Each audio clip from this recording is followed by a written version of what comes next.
On behalf of Akono for Bay, you know what I'm saying? Jay, where you at? We trying to help our people elevate. Hope. HOPE. We giving them hope. We doing what we gotta do, you know. Every day, one step at a time, man. We gonna make it happen. Helping our people elevate. Yeah.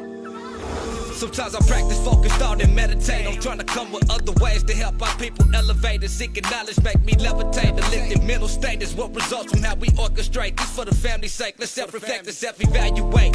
And every day, make sure the steps you take, you calculate. Receive a master's fate. I know I can't exist without the hate, but that's okay. I balance that with higher self today. Success is on this way, and after that, my flesh can pass away.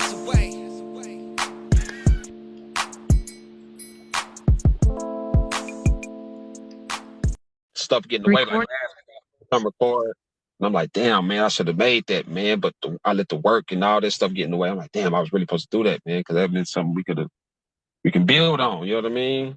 I want to make sure I'm more available for that, bro, because that's something I really want to do. So I'm like, man, I got to make myself more available.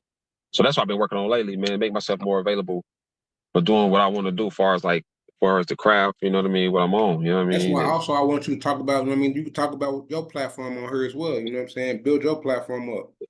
You know what I'm saying? Talk about what you do. You know what I'm saying? And what you finna get into.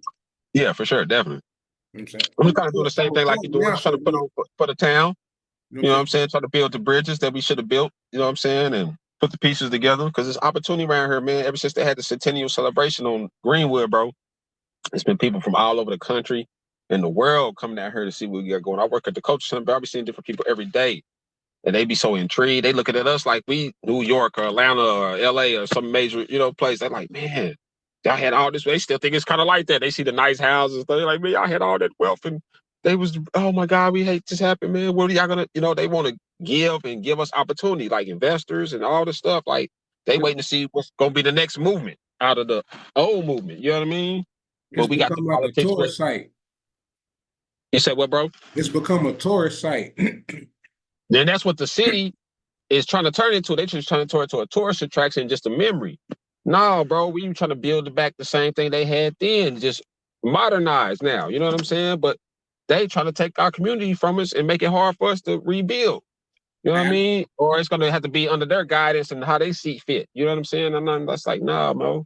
It wasn't intended like that, man. I need to get down. I need to go down there and holler at those that are involved with those cases with the elders. With this conference I'm going to. Regina Goodwin.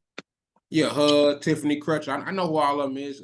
Yeah. That's what I'm saying. You've been there plenty of times. You know, you know what's going on. But as far as like with this conference I'm going to tomorrow, this conference is about holding the people accountable, the initiators, those who help fund it, those responsible, you know what I'm saying? All parties, not just going at one group of individuals. The reason I'm saying that is because with the massacre, with that shit popped off. All right, so you and I know that the whole story was a lie. You know what I'm saying? Of course. That the brother and the white girl was in a relationship, or the Caucasian, they was in a relationship. But right. As far as the initiator, when the gunshots went off, that Brady motherfucker. So anybody that's in his family need to be brought to trial. The whole family. Somebody got to pay, man. Y'all didn't y'all built this whole thing in here to kind of make a mockery, you know what I'm saying? He was one. He was the initiator. Yeah. We got Sam Houston and Wally Post. Those were the guys in the planes flying, dropping bombs, and shooting people. Oh, okay. I didn't know who that man was, but okay, right. So we need to have all these claims. They just going at the massacre. And then they just going like, I think they really just doing it as a whole, like the city. They not targeting them individuals and their family or nothing like that. You know what I'm saying? I think it's like more the city thing, with that. You know what I mean? So I think that's why they're getting strengthened up like that. You know what I mean? Because it's like they take on the individuals. You know what I mean? Like they can sue their state or their family. You know what I mean? Because they might have the money to pay it. You know what I'm saying? Especially the Brady family. You know what I'm saying? The Brady estate. I bet they can cover them all. You know what I'm saying? With the money they got. Bro, they got schools named after these people in our communities. Ain't that something, bro? You know what I'm saying? That's how they really feel, though. They like, yeah, we did it to you. Yeah, so what? We got you something to have a memory of. People can come remember what you used to have, but it'll never be like that again. That tower that sit on top of OSU? That was the gun tower. Yeah. You see what I'm saying? Let's kill up, man, from up there, man. Right. And so it's like, it's really a mockery. It is, bro. They built that tower up there like, yeah, man, we got this old same tower here. And then Boom Pickens, he probably a Klansman, old third, fourth You know what I'm generation saying? Klansman. That's like I So, did that video on the Boomer Sooners, and that deal with them, the land rush, them stealing our land. So that's what I'm saying. When you start digging into exactly. real history, you find out what's really going on. What's really going on? They try to hide it and kind of, you know what I'm saying, put a curtain over it like they ain't really, y'all really did us bad, bro. Y'all really feel a certain type of way. Y'all feel like we inferior, like we didn't even deserve what's really ours, that y'all been stealing from us. Y'all stole everything. And then now we claim we just want a little something back. Y'all can't even give us that when y'all owe us everything. Like y'all took everything. You know what I'm saying? Why y'all can't just give us that little bit that we owe? That y'all they deserve that. They people work hard, broke their back, and died for that, bro, for nothing. That's like I was talking to brother Eno in the last episode that we did, and I was telling him I went to visit my mother on the 19th of last month, April 19th. That was the third year she been passed. Gotcha. Okay.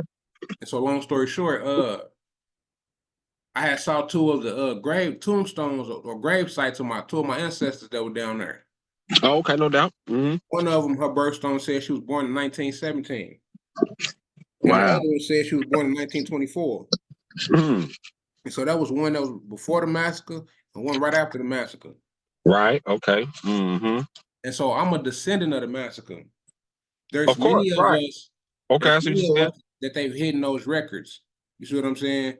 They've hidden information. But there's so much stuff they probably hid on purpose, and you know what I mean? And yeah. You know what I'm saying? They don't want us to really know because they know they'd be entitled to give up a whole lot more. Everybody had damn near have a claim, you know what I mean? And rightfully so. You know what I'm saying?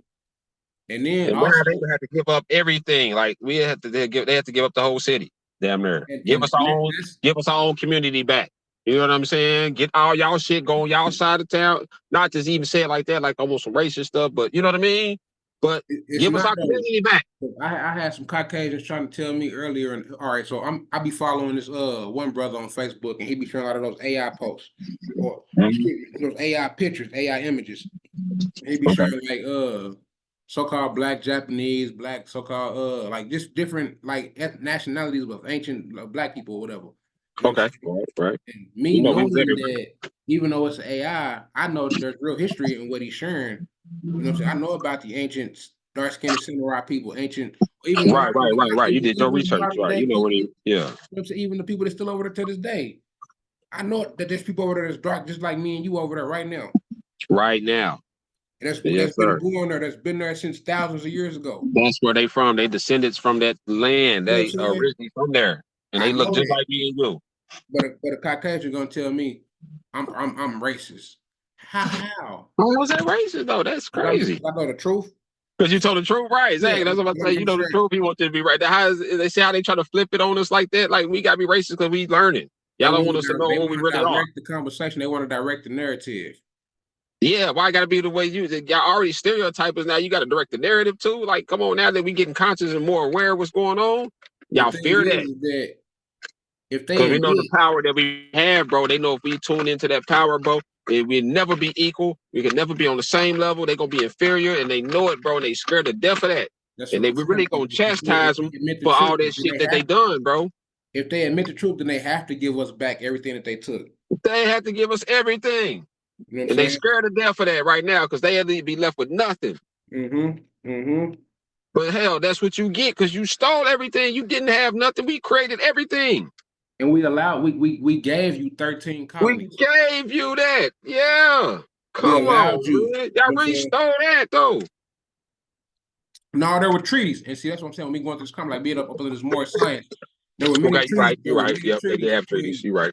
There were many treaties between the Moors and Great Britain. The Moors, yeah, gotcha. Okay, you're right. You're right. Yep. You know what I'm saying? During the I know you're going more in depth to that. Yeah, right. You know what I'm saying? And so me understanding that, because the whole concept of the slave story, that's bullshit. That was a false narrative put out there to kind of, you know what I mean, to stir up some old division. You know, that's really what it was, to create division. You know what I mean? Right. They was like, hey, we're gonna create this color scheme and this division to kind of keep this capitalist movement going and to kind of keep us in power. The same Caucasians that call me racist be the same ones talk about go back to a mud hut, stop crying. What? But they think we all come from one place. not realizing that we covered the entire planet before the planet split up. Come on, man. We were here. We were already here, man. Come on, man. That's just the fact. You know what I'm saying? That ain't me You promoting. can't get around that, bro. Right? You know what I'm saying? They mad because this is facts. They can't get around pure fact, bro, and they know that this is what it is. And you know what I'm saying? So that's why they mad. try to keep it hidden. They don't want us to know who we really are because they know that, man, they got to give it up, bro. It's like it's over for them. Like, you know what I mean? And they don't know how to live like that. They don't know we've been struggling and going through our life just trying to figure out who we are and figure our way through this oppression and this systematic, this systematic control we've been under. And it's like now we figuring it out. Oh, now it's like, oh no, we can't let y'all do that. Yeah, We you know what scared. I'm saying? Like Hidden Colors say, they say when we fought in that war, we thought we can get some type of freedom, we thought we could be equal. That wasn't good enough. You know what I'm saying? So Right, that's where we went wrong. We thought we could be equal to them, and really we had never be equal to them because we way farther along, man. They're inferior to us, man. So, They never been. When we built towns like Allenswood, California, Black Wall Street, right, all the different towns in my video, the black towns part of the Great Depression. I can't think of them right now because I'm on this gas. But trying to dig it inside good. You talking about like the little small towns of Oklahoma, like Boley and stuff like that. Even, I'm talking about all the way to California, all the way to Florida and Texas, New York. Right, because it has places all over. Yeah, of course. I'm talking about from 1835 to 1921. Right. Before the land runs and then around the time of that. You know what I mean? We had all these great towns. Right. I'm saying I'm gonna use the label black. You know what I mean? I don't describe to it, but I'm saying we had all these black towns. Right. During that time frame. You know, so we had all this black excellence during this time frame. Only thing we didn't understand was national. We didn't understand law. We didn't understand national principle, nationality, and et cetera, et cetera. You know, right. As far as like wealth, unity, education, we had that. We had that. We had all of that. We didn't need them for anything, and I'm gonna continue saying that all the time. And I'm about to say that to piggyback off that. That's when we went wrong. When we started depending on their funky ass is when we went bad, bro. That's when we went bad. Because now it's affected us to the day. We need some kind of assistance. We're looking at them to give us some kind of handout, some kind of check, or we thinking, hey, they can give us some kind of good job, or we got to go get this degree so we can get it. You know what I mean? We're looking for them to establish it to help us with something where we can just do it on our own. Do it ourselves, right? You know what I'm saying? We become dependent, like you're saying. And we kept getting dependent on the system, bro. That's where we went wrong, man. A lot of people, man, get caught up in that, man. It's like, I feel like our generation before us, like our mothers and fathers, they kind of got caught up in that too. You know what I'm saying? And they really couldn't give us the teachings and give us the lessons that kind of get us to defeat that and get away from that. You know, they just like go to school, get a job. You got to go to work. You got to do this. They fed the same thing to us. Unconscious. Not really aware of what they was doing. You know what I'm saying? Because they didn't know. You know what I'm saying? The elders in the 60s and 70s got the government assistance programs. Right. There you go. When they started coming with the women's rights movement and all that that just what shit went bad, bro. You know what I'm saying? Yeah, because women's rights was not a problem. Not at all. Even though we were fighting for rights is just as equal as anybody's rights. You know, we didn't. But why you want to be civil with an uncivilized being? Come on now, right? We should have been fighting for human rights. Exactly. All rights equally, not just women. You know what I'm saying? But that's where it goes with the division again. They create the division. You know what I'm saying? It causes the destruction, bro. You know what I'm saying? As long as they keep us divided, we ain't got a chance, bro. And so, just like the Willie Lynch letter say, controlling her is the most important part, because she gonna control the future of her children. Exactly. There you go. Right. So they can control her with the religion, food stamps, government assistance, housing. You see it there. Women, they gonna get an apartment for $25 a month. Man. Get some food then they talk about I got my own. If a nigga got his own shit, I can't mess with you. I got all my own everything. But you getting assistance from these people. She getting food stamps, getting child without assistance from these people, man. You will be in the same predicament. You'll be out here on these streets. Come on, bro. Come on, man. You know what I'm saying? So you know what I mean? It's crazy, but they cause that to cause the division for the population control. You know what I'm saying? They try to keep the household divided, turn the men against the women, so we can't reproduce, and we be the minority. But it's just tricky, bro. All this shit, man, is tricky, man. And then even with that, like I get what you're saying as far as us being the lesser, but as far as legal wise, the legal definition of minority, means that you're a minor when it comes to law. I mean, you have a child mind when it comes to law. Mind part. So you got a valid point. You are absolutely right, brother. That's exactly the meaning of that. That's why they call us the minority, because we don't know law. We don't know our laws. We don't know. That's how they get us. Right, exactly. We don't know our rights. We don't know. If we really did, we wouldn't have them. Probably wouldn't be no minority, because shit, we'd be just, man, come on, man. We used to watch cops, and we'd watch the Caucasians go off on the police officer. Right. Yeah, talk crazy. We be like, damn, we can get away with that, man. But they beat us up or some more stuff. We got on that. They talk crazy to them. Right. You know what I'm saying? Like, I got a lawyer. My daddy, he knows the judge, and I'll sue you. And you get away from my car, rolling my window up. But they talk like that because, to a degree, some of them know their rights. They know their rights, though. Right, exactly. So they can do that and get away with it, because they know when it comes to the rights and the laws, they're gonna be able to break it down for them. I know this and do it to the science, down to the T. Your First Amendment, you can talk however you want. You just can't threaten them. You can't threaten them. That's it. Right. You can say whatever you want to say. Yeah. And they got the right. They got to still do their job. They can't get in their feelings and use their emotions to do implement how they do their job. Once they do, that comes a conflict of interest. You know what I mean? Right. You're supposed to go to training for all of that. You can't let that get in fear. Now, just because I'm irate and I'm talking, but you got to have the training to handle that situation. Still be professional. You see what I'm saying? You still got to uphold your duties as a peace officer. You know what I mean? But that shit get tricky too. I'm gonna show you that game though. Let's say you and some of your partners come in here right now, snatch me up, and call my people and say, hey, I want 20,000 for him, and I'll release him. What just happened? Y'all just kidnapped me, and then y'all want a ransom, right? But to kidnap me, you had to assault me first. You had to tie me up, put me in some type of bondage. Right. Facts. So when the police put you in handcuffs, take you to the jail cell, and then put a bond out for your arrest, that's kidnapping. That's an assault. That's assault, kidnapping, and then they put a ransom out. Exactly. You're right. Just because they the law don't make it no different, or they the so-called law enforcement don't make it no different, though. That's exactly what they doing. You're right, bro. It makes sense. Since I've been studying this information, remember back in the Western films, they had to elect the sheriff. Right. Yep. When was the last time we elected any of these police officers? Man. So they're not they vote for the sheriff department, I guess. I mean, they vote on that, but as far as like the police, I ain't never voted for him. Yeah, right. Yeah, exactly. Right. So I mean, so who are these people? Then like with the whole with the police animal shit, with the police dog, police horse shit.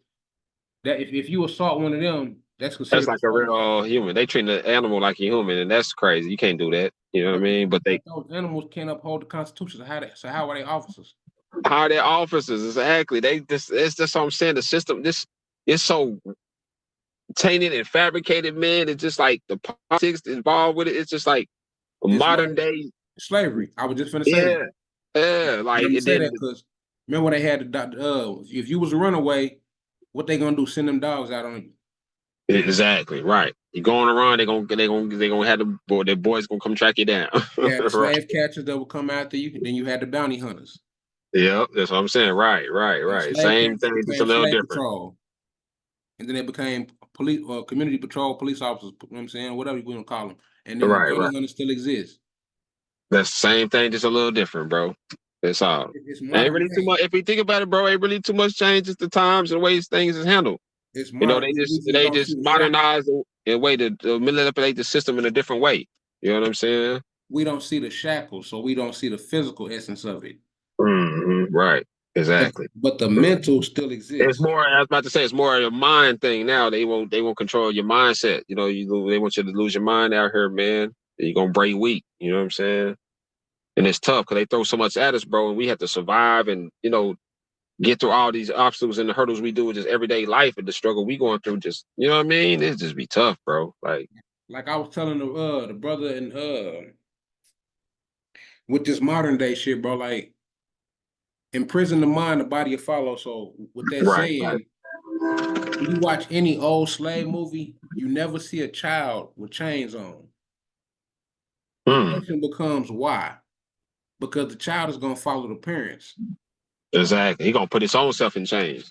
Exactly. But that's all he's ever seen. My father, all he did was get beat by the master. All he did was wear chains, man. I feel like that's what I'm supposed to do. I'm just used to It's seeing my. normal. It becomes a part It's of his life. normal. Yeah, it is sad, but it does. You become a product of your environment. It just comes inherited into your DNA. Right. You know what I'm saying? It's like your mind. You program your mind subconsciously like, hey man, this is what it is. This is what it's gonna be. My family, that's all they ever did. That's all I'm gonna ever do. This You know is what I'm all. saying? This is all we know is to work for. That's all we master. know. Right. Yeah. It's crazy.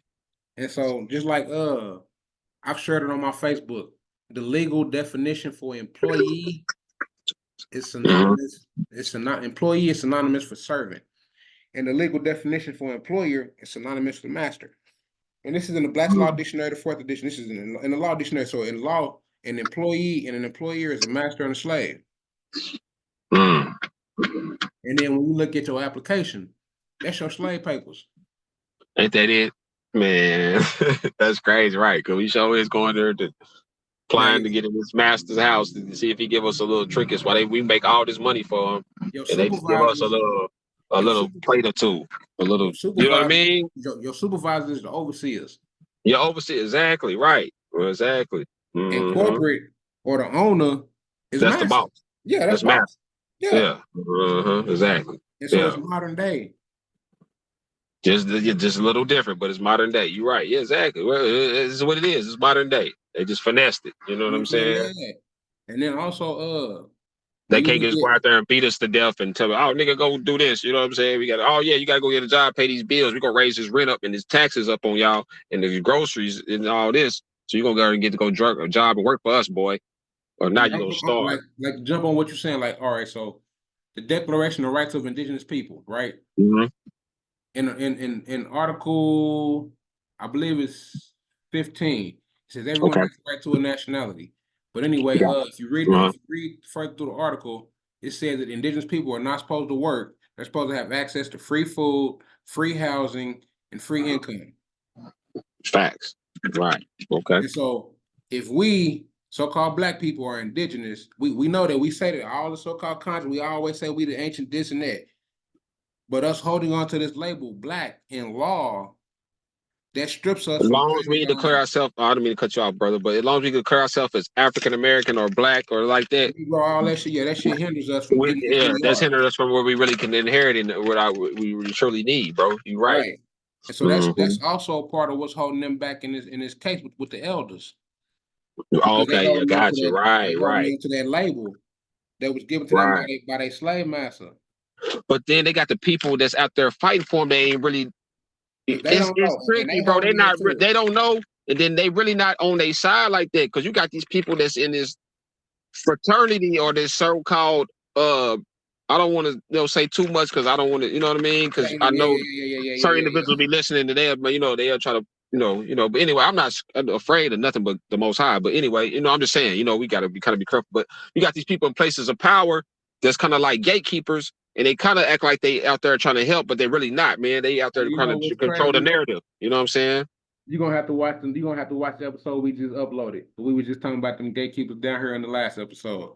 Yeah, man. That's crazy. Anybody in the Divine Nine or all that, man, they just like the enemy, bro. You know what I'm saying? You got the people that look just like you, but they is just like the other man. You know what I'm saying? Like some of the motherfuckers, and you got agent provocateurs, you got double agents, you got spies, you got all kind of stuff going on, bro. It's wild, bro. The politicians down there, you know what I'm saying? Yeah.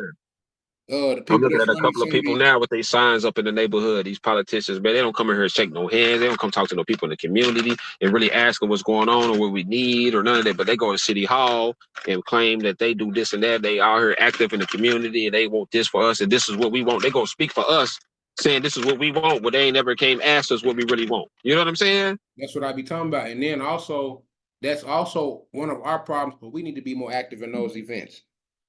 Yeah, no doubt. I got tired of doing that stuff on my own, bro, because I would encourage people and they act like they hear me, but they would never show up, bro. Like people in the neighborhood, I was going to homeowners association meetings. I was going to the city hall council meetings. I'd have been there, I just spoke with Vanessa Hill Harper and all of that, bro, and spoke my opinion on my behalf. And I was trying to encourage other people to do that. but I mean, I guess it ain't for everybody. You can't, you can't That's force what I'm saying. anything. Our But people always want to holler politics. We want to holler law and politics, but we don't you want got to to get get involved. involved. You got to get Yeah. out there. You got to speak your opinion. You got to voice your opinion. You know what I mean? And if you don't, then they ain't gonna what they gonna do. They gonna be like, oh, you don't care. You're not coming up here, like you said, you're not involved in none of these meetings or not getting out here saying nothing. So they gonna do what they want to do. They can pass their law because ain't nobody up there to dispute anything. You know what I'm saying? It's like I think it was like 2 years ago, maybe like 2 years ago when me and Baxter was doing our J's for A's thing, and we was riding around that dude Governor Fallon, whatever his name is, Fallon. They had a meeting on Memorial, bro, and it was all Caucasians. It was all Caucasians and TPD, and me and Baxter was the only two brothers in there. And No doubt. we went in there with our camouflage jackets on and shit. That's, And when yeah, they no saw doubt. us, For sure. they was looking at us like, what they doing here type shit. But the whole purpose of their meeting, they were discussing putting cameras up. See what I'm saying? They be having these secret meetings and stuff, trying to invade your privacy. And so I'm like, damn, why all these Caucasians and the police talking about the so-called black communities? They having meetings about our people without our people. Without our people, and how y'all gonna do that? And then y'all gonna make these moves without our knowledge, and then y'all really invading our privacy because y'all ain't came here and told us that, hey, this is what y'all gonna be doing. You know what I'm saying? People in the community got the right to know what's going on before you come in the community. Just start putting up cameras and start doing different stuff, man. You know what I mean? People got rights too. We live here. We pay bills. We pay taxes, bro. You can't just come in here and just, like you said, have a meeting about what y'all gonna do in our community. Y'all don't even live here. Y'all not even from the community. So how the hell you gonna tell us about our community when you're not even from around here? Look at how fast they tore Peoria down from Soul Brothers all the way to Comanche. Boy, that was designed, boy. They got something planned for that out there, I think, bro. But it don't involve us at all. We don't even know what's going on. Like when they put that sign up and everybody was making controversy about that a couple months ago. You know I remember that. Right. I remember that. Nobody knew. Y'all making all that controversy, y'all getting on social media saying this, that, and the third, which I would have did. But if y'all got y'all money right, why y'all didn't go do nothing? Why y'all didn't go there and try to put a bid on the lot or try to claim your cause for it? Why not be involved? Why you didn't know about it? Exactly. Y'all claim that y'all tuned in or y'all doing this and that. You know what I mean? And what you would have did, what you should have did. That's why I don't really try to get into all that. And like I be seeing that too, bro. I be seeing the stuff like, but that social media, man, be having it tricky. People be really. And they want you to they want you to jump out there and throw the first rock, and then they gonna throw the rocks and run, and you still be standing by yourself ready to get down. They didn't took off and left you out there by yourself, and they gonna see what you gonna do. Okay, well if he make it, then I'm gonna get back out there with him. But if he don't make it, then I got away. I'm cool. But I wanted to get out there and take the risk myself, but I didn't want no repercussions. You know what I'm saying? It's crazy. You know what I'm saying? Like, everything be a trend. Right. Yeah, we got to get away from that. We got to quit trying to be like them Europeans and be us again, man. Be who we are, be ourselves. Quit trying to imitate them and what they do. I get kind of caught up in the lifestyle and the culture too, but you know what I'm saying? Like I know the difference, bro. You know what I mean? Rest in peace to all the brothers and sisters that have lost their life to police violence. You know what I'm saying? Oh my God, yes, man. But we lost more bodies here back to back than anywhere I could think of in the last 12 years. As far as when they killed 4-3, all the way to Jeremy Blake, Joshua Beret, Eric Harris, you know what I'm saying, and so many others. Fat Crush, you know what I mean?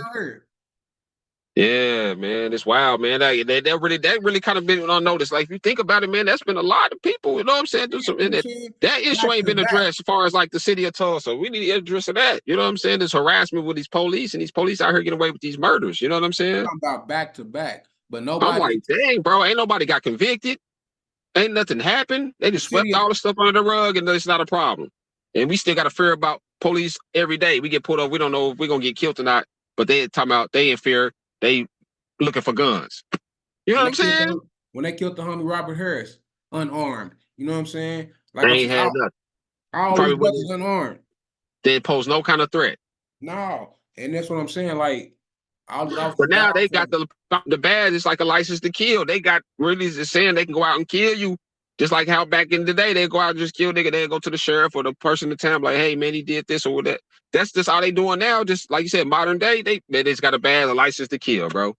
It just depends on how they feel, or if they can get away with the situation, or how bad they want to do it. You know what I'm saying? Here's my problem with the town as far as this discussion.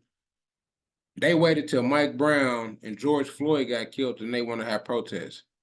Right. But we lost all these brothers here. We lost all these people in our own city. Y'all gonna wait till somebody wait. That's what I'm saying. Y'all, we got to get out of that follower mentality. That's why I think we haven't grown as a town and got back to where we used to be. Because people always following something else, somewhere else, or trying to do something somebody else is doing.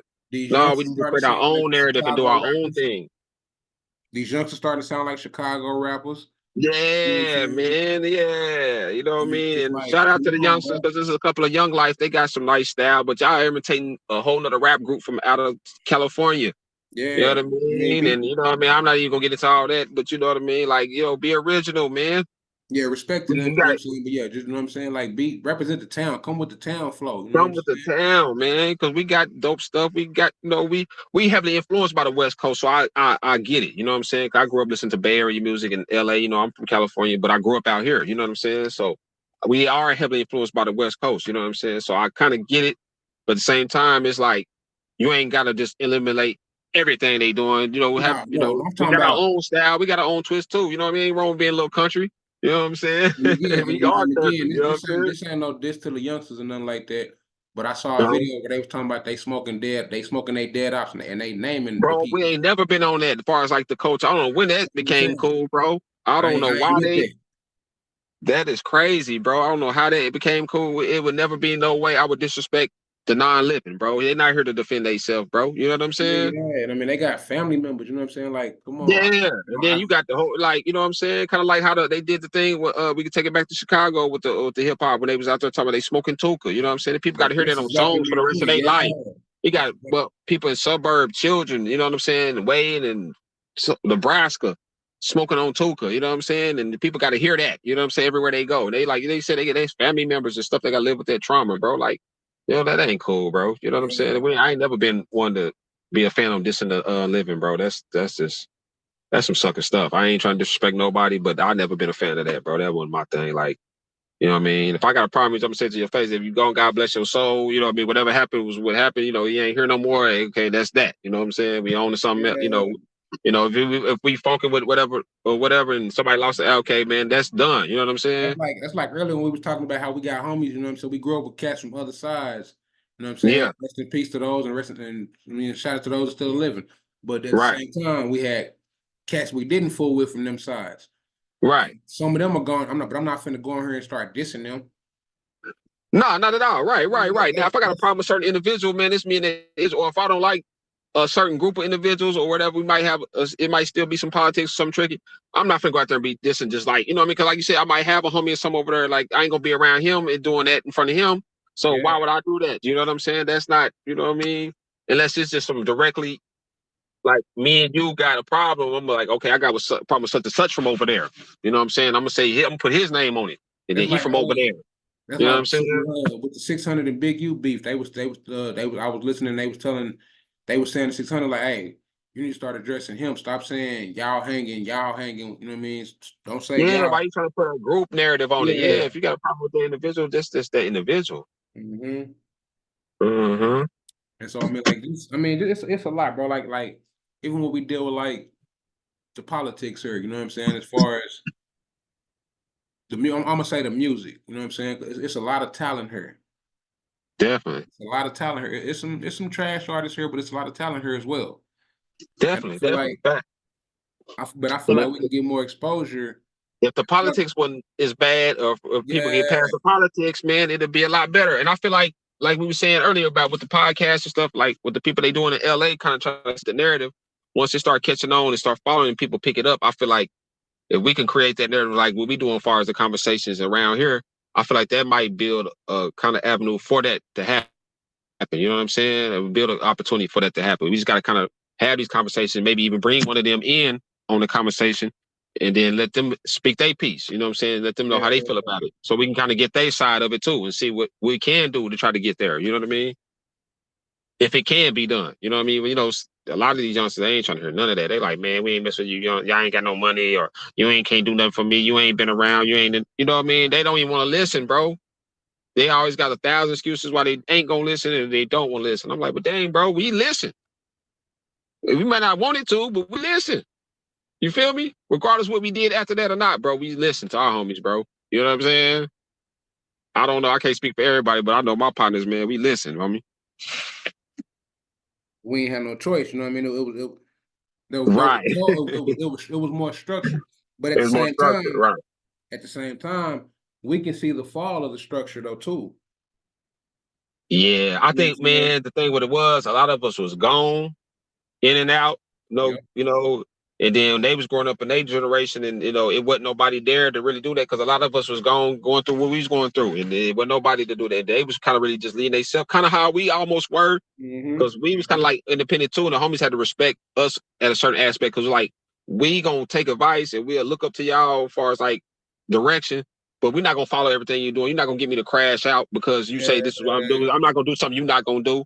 We kind of set the trend for where it got today. Now that's why the youngsters kind of feel like they don't have to really listen to us or none of that, because we kind of set the tone in our generation for that. You know what I mean? We was kind of more independent with ours. You know what I'm saying? You know what I mean? That's what I was telling them. I was like, you know what I mean?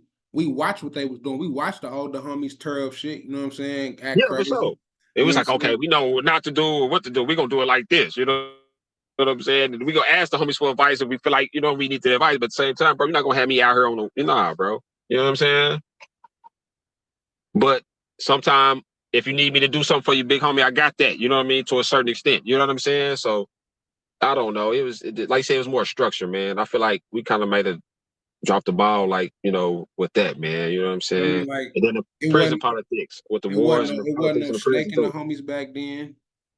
Yeah, it would be none of that, bro. You gonna get DP, bro. You steal anything from one of the homies, or you backbite one of the homies, or anything of that nature, bro. You gonna get ran through. You gonna take you in a circle, nigga. Now the cats is clicked up. Yeah, now they okay, well, we from over here, but this is such and such. Like you said, the more division. You may see three homies from the same block, or you may see three homies from different blocks, but they all in cliques. Right, right. Versus back then, it didn't matter what block you from, nigga. It was we all together. We all together. At the end of the day, when we come together and function, we all together. I don't care if you from you from that block, you from that block. We come together. You know what it is. We all under the same umbrella. H first. So, yeah, exactly. We under the same umbrella. Ain't nothing bigger than the brand, man. You feel me? So, like, bro, on my mom, I remember I was working in Woodland Hills Mall. This was like 2006, 2007. I'm sitting outside on my lunch break behind the food court smoking a cigarette, and I heard some cat say, "On 5-4 Hoover Crib," and I rose up. It was already to us. We heard somebody hollering. You know what I'm saying? That's crazy, ain't it? We got people for a turf on the party bus, man. You know what I'm saying? You'd be surprised how many people from different walks of life come from these communities, even though they may not be just active members or really just a affiliated member like that. They still got affiliation because that's where they grew up. They got members and family members from that section, and they feel like they're a part of it too. Maybe just they wasn't out there active or in their walk of life like that, but that's where they from. You know what I'm saying? They from that area, so they got the right to kind of say that. You know what I mean? So I kind of respect too, because it might be some chick, or I can't even say like a woman or like that, but it could be anybody. It could be like, hey man, I played ball though. You know what I'm saying? I went to school, played college ball, all that, but I grew up over here, and I'm from here. And the people in their community, they gonna respect that. They be like, hey, he wasn't out here on that, but he from over here. Yeah, we gonna treat him like he one of us. Y'all better not, they gonna give him that respect. So. I kind of get it. It'd be tricky. You'd be surprised. That's all I'm saying. You know, you never know. You know what I mean? You know what I mean? But it's like, you know what I'm saying? It was a loyalty thing. Right. Facts. Definitely it was that. Yeah, right. Like, again, I mean, homies wasn't falling out over females. Homies wasn't falling out over. We gonna get to that, man. It's like we gonna get dressed the issue. We gonna get to it. We gonna get out of the way. We gonna get back to what we was on. We're not gonna let that cause no whole beef or no war where we falling out. We trying to hurt each other, because at the end of the day, we all the same. Yeah. We ain't clicking up with nobody else, and we all the same thing. Why we gonna click up when we the same thing? That's what I'm saying. Like, I remember, bro, we used to go to like the Hive, the AMC, Promenade, and you just see a gang of homies up there. I'm gonna take it back even further, man. We was young, man. The indoor fun fair. Come on, we used to go to the fun fair. We be deep out there, man. We can go back to Bells. We can go back before the Bells down. I used to love to see the homies come together like that. I'm like, boy, we get together at these functions, boy, it'd be a beautiful thing, man. You know what I'm saying? Until they fall down. We was the deepest anywhere we went though. We was the deepest anywhere we went, man. Like, yeah, it felt good though. It's like, man, I'm with my people, man. You know what I mean? Like, on some you Webby know, shit, I got my people with me. yeah, I know, right. I know we good, man. We ain't worried about nothing. We having a good time. We enjoying ourselves, man. I'm good to say everybody looking good, doing good. Cause we'll put our best on. We gonna want to rep for where we from. You know what I'm saying? So, you know, we gonna put that stuff on and, you know, we gonna rep to the highest regard. I feel like we got the respectable level messed up in the culture now. We got to put a more respectable look on this because we got these outsiders and these non-affiliated, these non-members looking at it like it's a joke or like it's some WWE type stuff, like it's entertainment. And this is real life, boy, because you could really get into some situations behind this. There's real people that's done real. I was just finna say, like, rest in peace to all the fallen souls. You remember when we used to wear fat laces in our shoestrings? Come on, man. We used to shop at tops and bottoms to get the belt buckles. We knew what came with that, bro. We know we could end up losing our life behind that, and we still didn't care because we was gonna stay loyal to what we was representing. We was gonna stay loyal to the culture and where we came from, bro, in our community, bro. We are who we are. We was wearing the OSU before the little homie started wearing the OSU. You know what I'm saying? Come on, man. You know, come on, man. We know we've been on that. Yeah, we've been on. They got that from us, man. It's the same thing, though. It's just their generation, it's their time now, bro. You know what I'm saying? They just flipped it. And that's a beautiful thing, man. I love that. You know what I'm saying? Keep that shit lit. You know what I'm saying? Because it's the same thing. It's the y'all generation now. Y'all do what y'all do. And uphold it to a high regard. Don't let this shit get watered down. That's my only thing. Uphold it to a high regard. Don't let it get watered down. Represent the way it's supposed to be represented, like how we did and how the homies before us did. And we good. That's why I say, but do it smart though. You know what I'm saying? Be smart, bro. Yeah. You know what I mean? Wise decisions. Going on live, going on social media. Yeah, you got the blicky all on live. You talking about drop the location. You telling all the business about what you're doing on camera, knowing that these people watching this stuff, man. It's like they starting for attention now, man. It's like it's an attention thing. It ain't even no really like no real contact activity, like you know how it was back, you know, when it was really, you know, when we was, man, it was a different era with us, bro. Like we was really on that.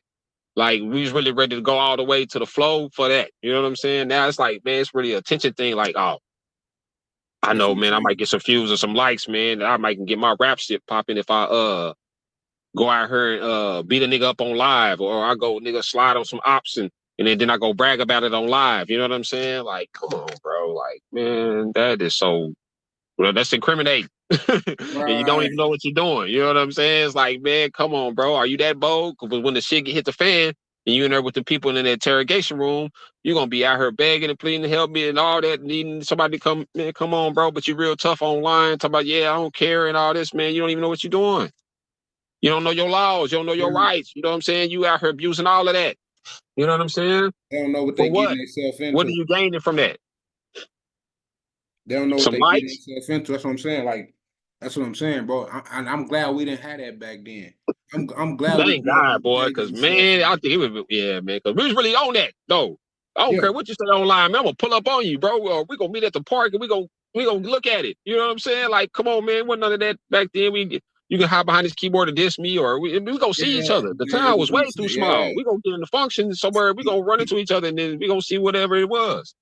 So, or whatever it is. You know what I mean? So, man, that social media stuff kind of changed the game, bro. Because we was really outside too. Like these kids now, they inside on the computer, on the laptop, on the video game, and all of that stuff. They got some kind of screen in front of them, bro. We had to really be outside in the mix. It was different. You know what I'm saying? Like I feel like it's not more hands-on now. People got the generation kind of got dumbed down and got lazy, lazier and stuff going on because they make so much stuff accessible and easier for us to obtain.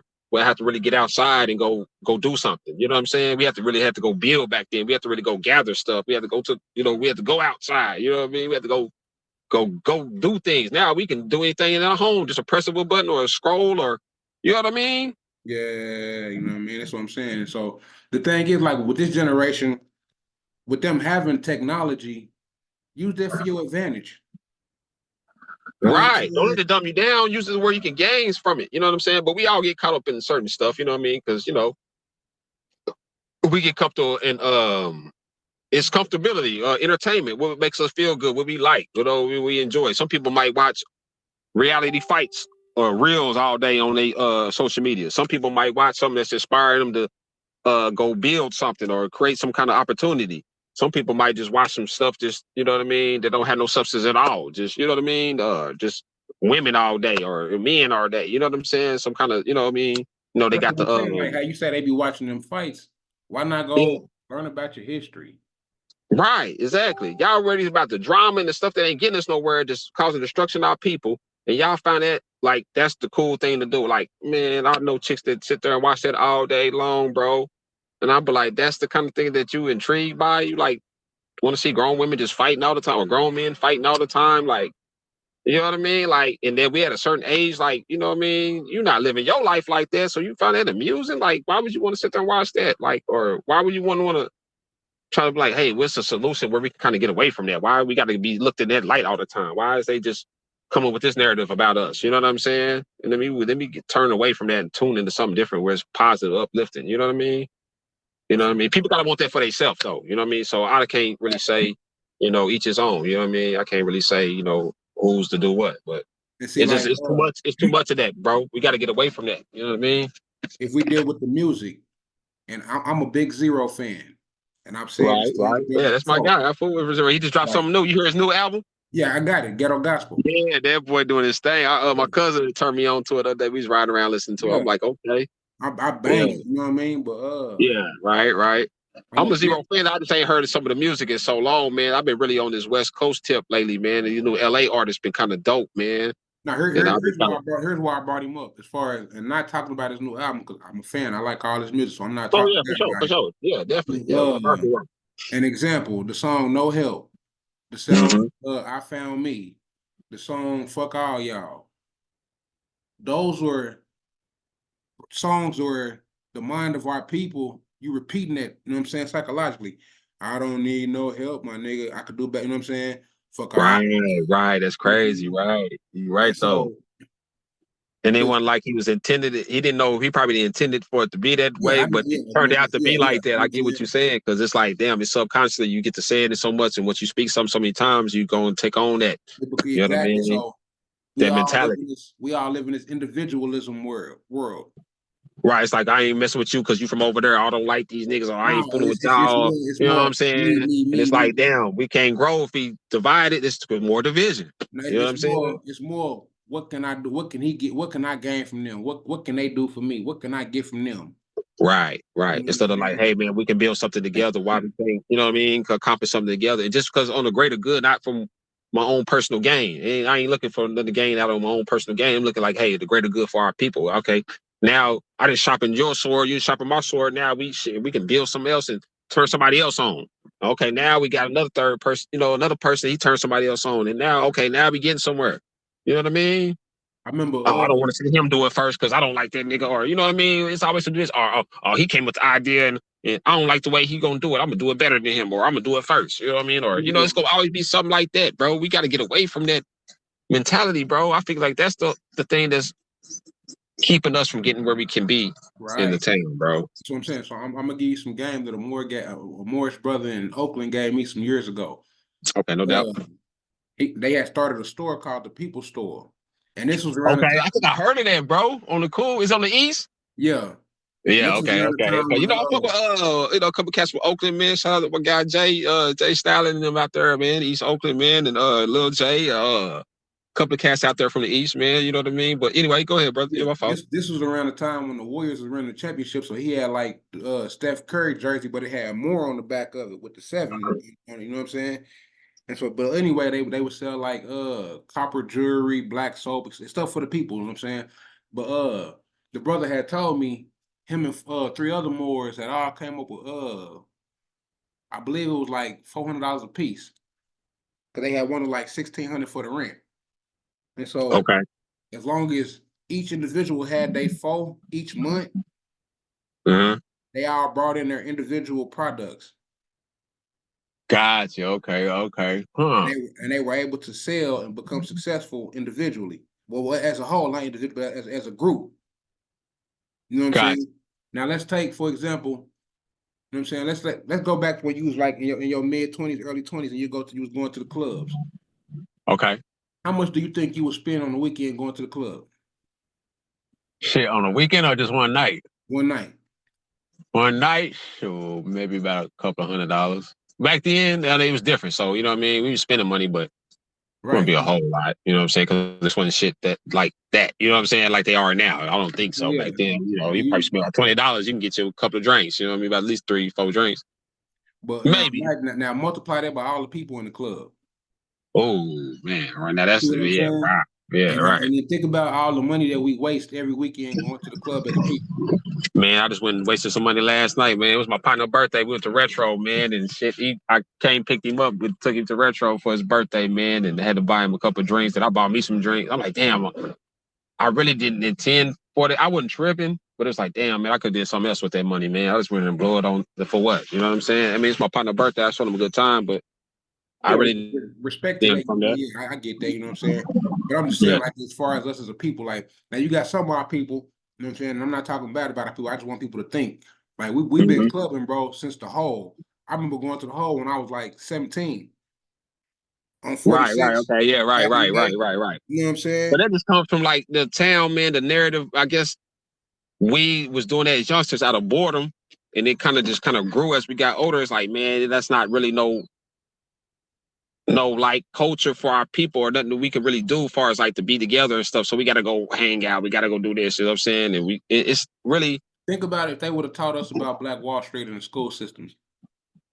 Right. Why we spending all that money in the clubs? Man, hell no. We were out here trying to build something, trying to put some kind of stuff back. Like, oh, damn, we need to do that. That's what we could be rich. We could be millionaire. We could have this and have our own business, and we can do what we want to do. You know what I'm saying? They want us in the club, spend our money. Oh, they're trying to be like these rappers or entertainers and spend all our money and keep us stagnant in our walk, man. So I think that was implemented too, of course. Let's just say community convo, you know what I'm saying, was the blow up, or my YouTube channel does get big. I'm gonna say community convo, but I'm looking at this flyer I was making, and it's five. Okay. It's five. Let's just say our 5 was worth $5 a piece. That's 5, 10, 50, 20, 25. That's 25,000 that we could invest in our community. No doubt. You know what I'm saying? And that's another thing, bro. We got to be willing to invest, man. Give your money. Y'all talk about y'all getting all these money out here and doing this and that. But when it comes around to do some stuff like that, some real people to put some money together, invest, and put into something, oh, man, you got to get back with me, man. I got kids, or I got to do this, bro. Oh, man, I ain't got it like that right now, bro. I got, you know what I mean? It's like, damn, man, put a couple of $100 up, or, you know what I mean? Everybody do that. You get about 10 people, put up $100. Shit, we got shit. No, we got something. You were able to see it. You saw the results of the J's phase when we had the ceremony at the coach dinner. Yeah, for sure. That was me and the other brother Baxter going around in North Tulsa asking the community to donate $5. Right. And so if we could do it when there's people in position that don't even have to go to the community, that's from the community, that live in the community right now. Right. You're right, bro. Contribute to the community. We got to do better. I got to start doing better, too. I was just talking about one of the other day. I got to start bringing back the type of stuff that I seen my elders do when I was growing up in the neighborhood, like the block parties. And they would get to community gatherings and meetings and stuff like that. And people would just go around, you know what I mean? And, you know, it's like it's up to us really to kind of set that narrative because the youngsters don't know, you know what I'm saying? If we don't put it out there, how they going to know how to carry that on or, you know, keep it going. You know what I'm saying? I wouldn't mind going back to Sunday fun days on Greenwood. But the people that's down there that run that area got to, you know what I mean? I got to be a little smoother with the people that's trying to do for the community. You know I mean? See what that is. You got the Chamber of Commerce and some other people. I'm not really gonna get into that, but they got a certain narrative they trying to do. They don't want to get that like that. They want it the way it is, tourist attraction. We gonna tap dance in front of these people to hope they gonna give us something. You know what I'm saying? To make it look better, but we really don't want nothing but just a look.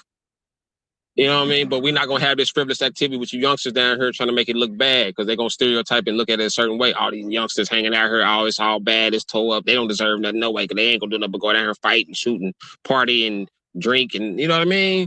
It's just, man, it's crazy, bro. It's a whole narrative with that, man. They don't want us to have them type of community functions where we can go do that type of stuff. They don't want that. And to be some of our own people, too, like, nah, man, you youngsters out there. Because I guess they got a point because it's always do end up being some kind of conflict when we do have those type of functions and stuff. But I feel like it just got to be a better part on how people handle their stuff. You know what I mean? And as far as like, you know, the whole situation, as far as the business and, you know, having their stuff on point. You know what I mean? Like, and I agree. I agree with you on both to both areas because I agree with you. It do be the youngsters. We were those youngsters at one point. So I was just about to say that too, right? So I can't really get mad at that because we was on the same stuff. But at the same I time, get it. But at the same time, they don't have enough officers down there when they had those events down there. mm-hmm. And we know why. We know why it's only Exactly. look like us. It ain't no coincidence, man. You know what I mean? Ain't no such thing as coincidence. Bro, they know what they doing. Exactly, right. So yeah, man, it get tricky, bro. And so that's why, like, when me and the brothers was talking about the politicians, like, you know what I'm saying? Like with the whole McGirt situation, bro. I didn't know McGirt had touched on a child. That's crazy, right? And so the whole McGirt, they about to let this man go. Mm-hmm. Because he claiming to be tribal. So because he claiming to be tribal, it's okay. I ain't even get into that. You know what I'm saying? Because that's I don't want to get to the dance or nothing like that. But I mean, like, it's a lot of stuff to go on here in Tulsa, bro, that just don't make sense to me, bro. Oklahoma as a whole, period. This whole Oklahoma whole is just, man, it's kind of designed for you to fail, bro. It ain't never really been designed for you to make it. You got to comply with what's going on and be part of that, or are you just gonna be inferior and you're gonna be just, you know, just somebody out here just in the way or just getting by or in the mix. You just, you know, somebody treading water. You know what I mean? And I think all of us, I think we all had to bump, what they call it, trials and tribulations. We all had to go through it to come through it to be able to be where we are today. facts. And I feel like we had to go through it so we can relate to those who are in it right now. Right. You know what I'm saying? But the reality of it is, it's only two ways in that. Mm-hmm. In the graveyard, or you're gonna be behind that cell till it's your time to go in the graveyard. Man, ain't that it, man? You know what I'm saying? And again, salute to the homies, respect to all the homies, shout out to the homies. No doubt, yeah. We gotta change the narrative from free to homies. Rest in peace to homies. We gotta start promoting the little homie just got a scholarship. No doubt, facts, that type of stuff, for sure. Degree. Right. The little homie just got his master's degree. Right, that type of stuff, facts. We gotta start, it's on us to change the narrative. Facts. I'm not expecting Governor Stiff to do nothing for North Tulsa. Why would he? Exactly. I'm not expecting what the other Bynum. I'm not expecting him to do nothing for our people. Come on, man. Right. It's why would us. Exactly. And once we realize that, bro, I feel like, and then really start taking accountability, like you said earlier, you gotta take that accountability and then just put forth a little effort, bro. I think we can change the narrative, man. Like we really can. Like the opportunity being there, bro. It's like you said, it's up to us, bro. O.W. Gurley, I'm not sure I'm saying that brother's name right, but Mr. Gurley, yeah, you're right. Yeah, mm-hmm. He understood the process. Facts. Him and them brothers that came behind him, them sisters that came behind them, they understood the process. No doubt. Like I was talking to the Moore, and we was talking about just Black Wall Street. These is Moors in other states, but I'm talking to them, and I was like, I'm talking about Black Wall Street, and I was telling them like how back then you had Islam, you had Christianity, you had Hebrew Israelites, et cetera, but they all put that to the side and still came together. Came together for the greater good. You know what I'm saying? Exactly. Right. Mm-hmm. Right. And we can do that. Like it's history has shown that we can be done. So we can do it now. All we gotta do is like take the initiative, bro. Like I feel like these conversations that we having is gonna really direct us in the right direction we need to go, as far as like having these conversations and this dialect where we can kind of build and try to make some changes in these communities. You know what I'm saying? Mm-hmm. So all we gotta do is just keep it going, bro. I'm with it, man. Every time, man. Hey, man, you know, anything I can share or any kind of knowledge I can give or I can learn from, or any conversation you want to have, bro, I'm with it anytime. That's what I'm saying. Yeah, I mean, like we just gotta, you know what I mean, just keep make sure we record and make sure, because we'll be like the brother, you know, we was talking. We just be having we just regular conversations, but they be deep. That's what it be, the regular conversations. You know what I'm saying? Just a regular conversation, man. Like I say, as far as like promoting your platform, you know what I'm saying, all that, if you got like stuff you wanna like links or whatever, you know what I mean, when we put inside the description, I'll put them in the description when we do videos, you know what I'm saying? Okay, no doubt, for sure. Mm-hmm.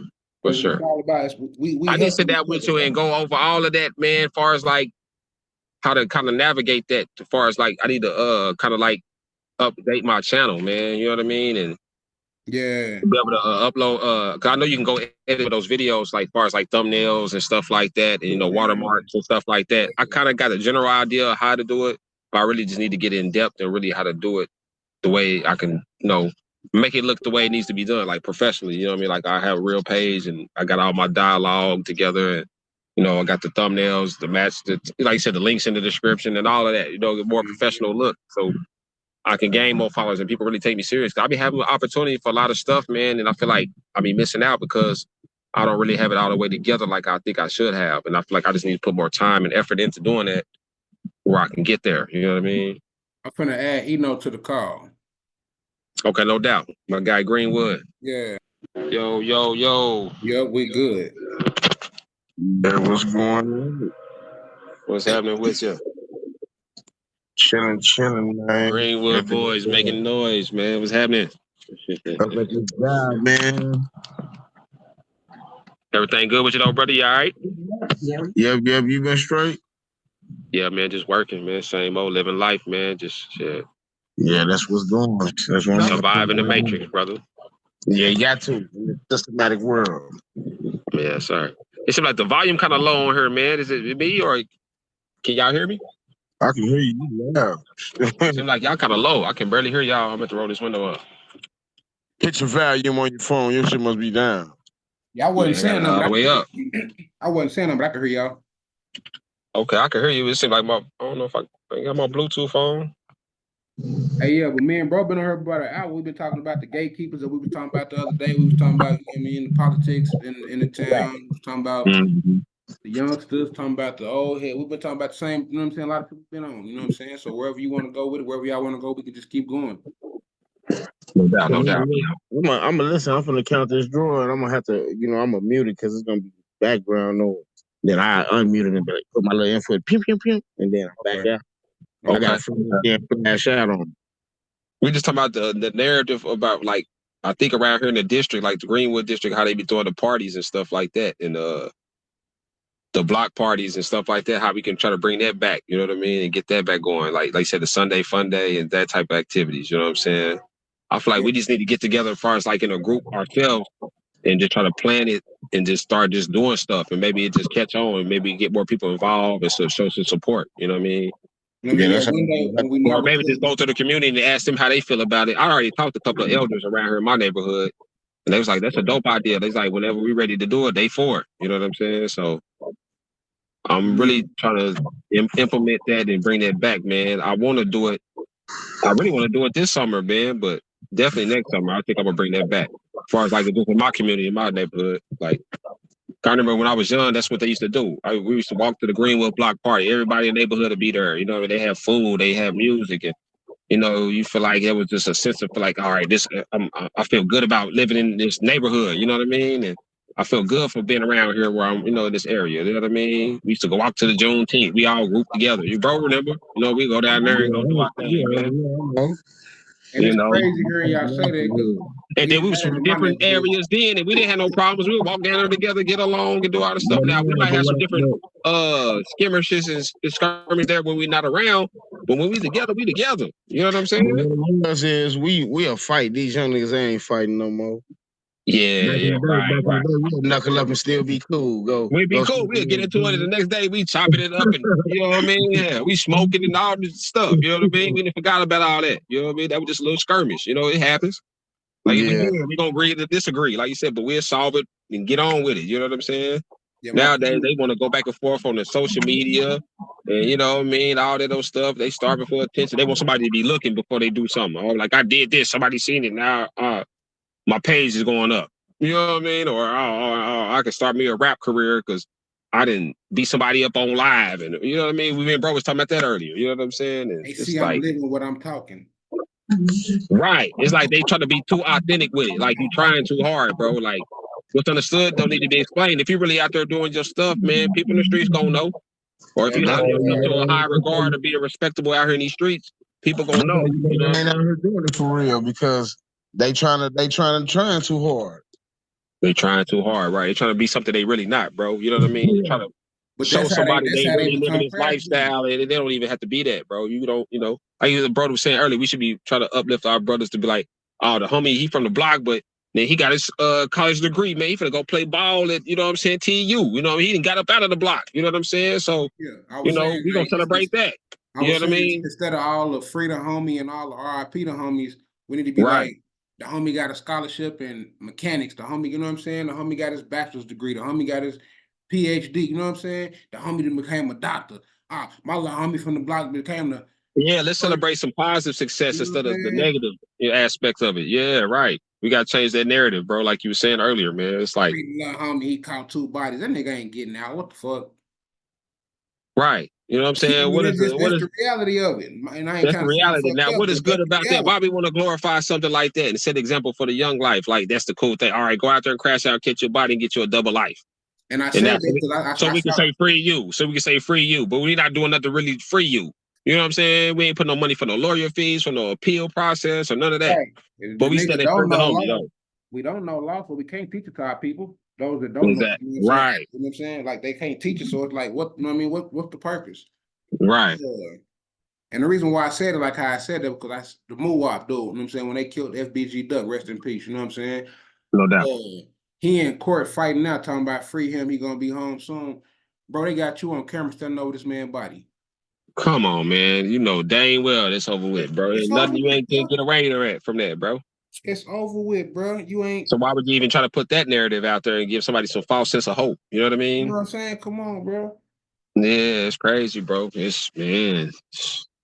got to do better, man. We got to definitely do better, man. And it starts with us, like you said, man. We just gotta, because I don't want to sound like no hypocrite, because I'm still, walking my walk, and I'm still kind of like half in and half out. You know what I mean? You know what I mean? Without saying too much, but it's I'm trying to get away from that and do more like positive and try to set a better example. You know what I'm saying? Like, but I want to be an example. Like, hey, it's somebody that I can see that's really kind of been there for real and went through that, but now he's doing this, and it's somebody that I can respect. But you're not who you was 10 years ago. Not at all.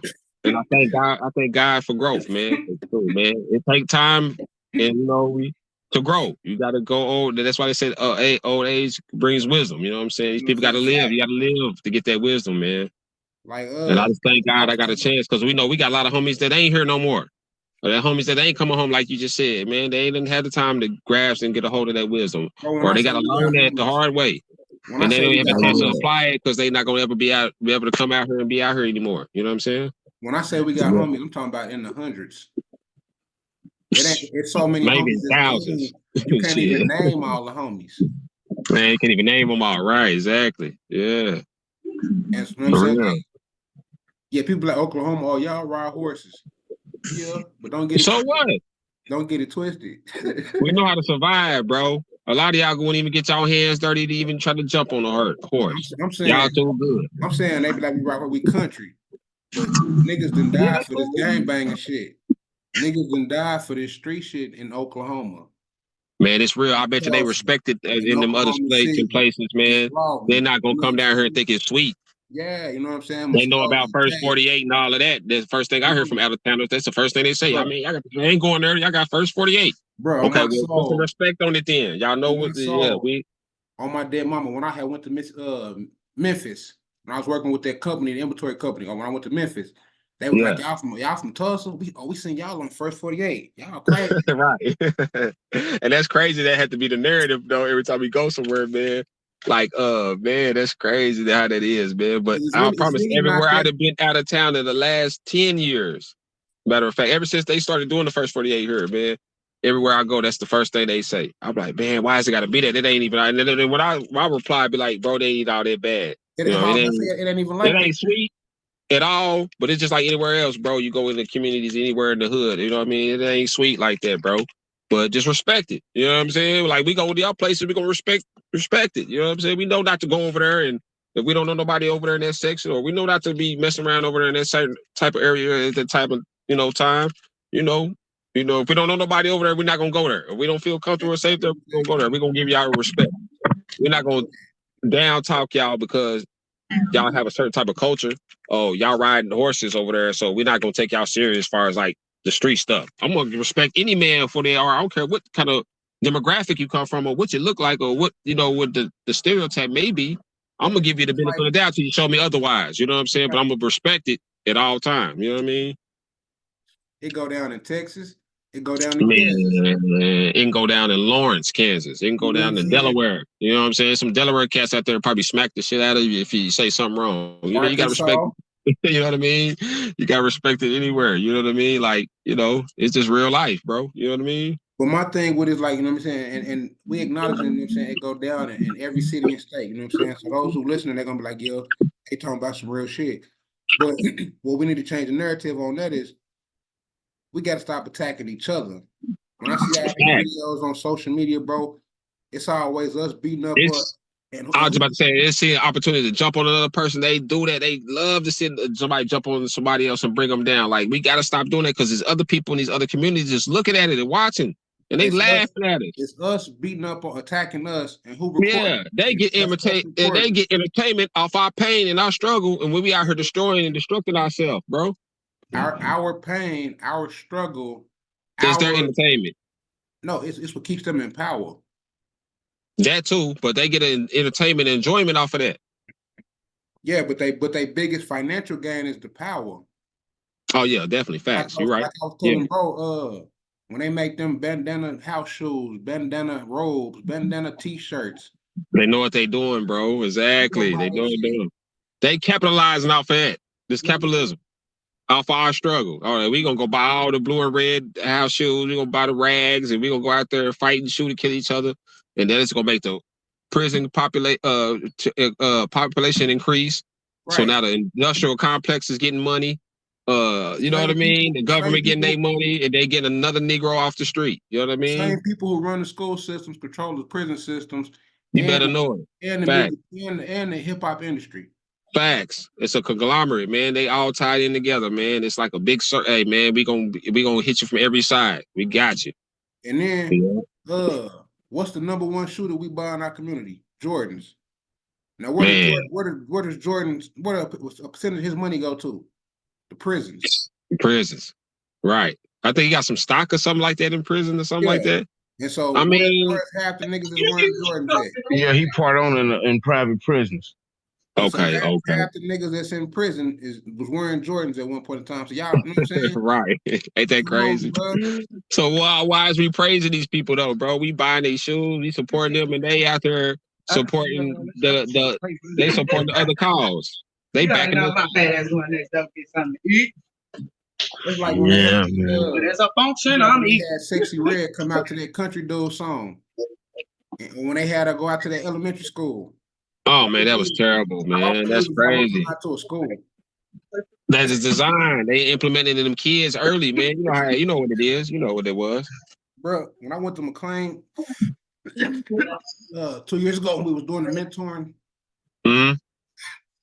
Excuse me. And Boy, sound like some of that dope right there, boy. You got some of that real deal. But yeah. One of the counselors at McLean is a he/she. Oh, no doubt. Okay. I'm not finna get into that community. I'm not finna bash them or nothing like that.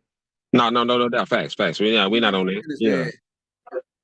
What they're implementing into our children's mind, what they're implementing into the program, what they're implementing to the narrative if it's the norm.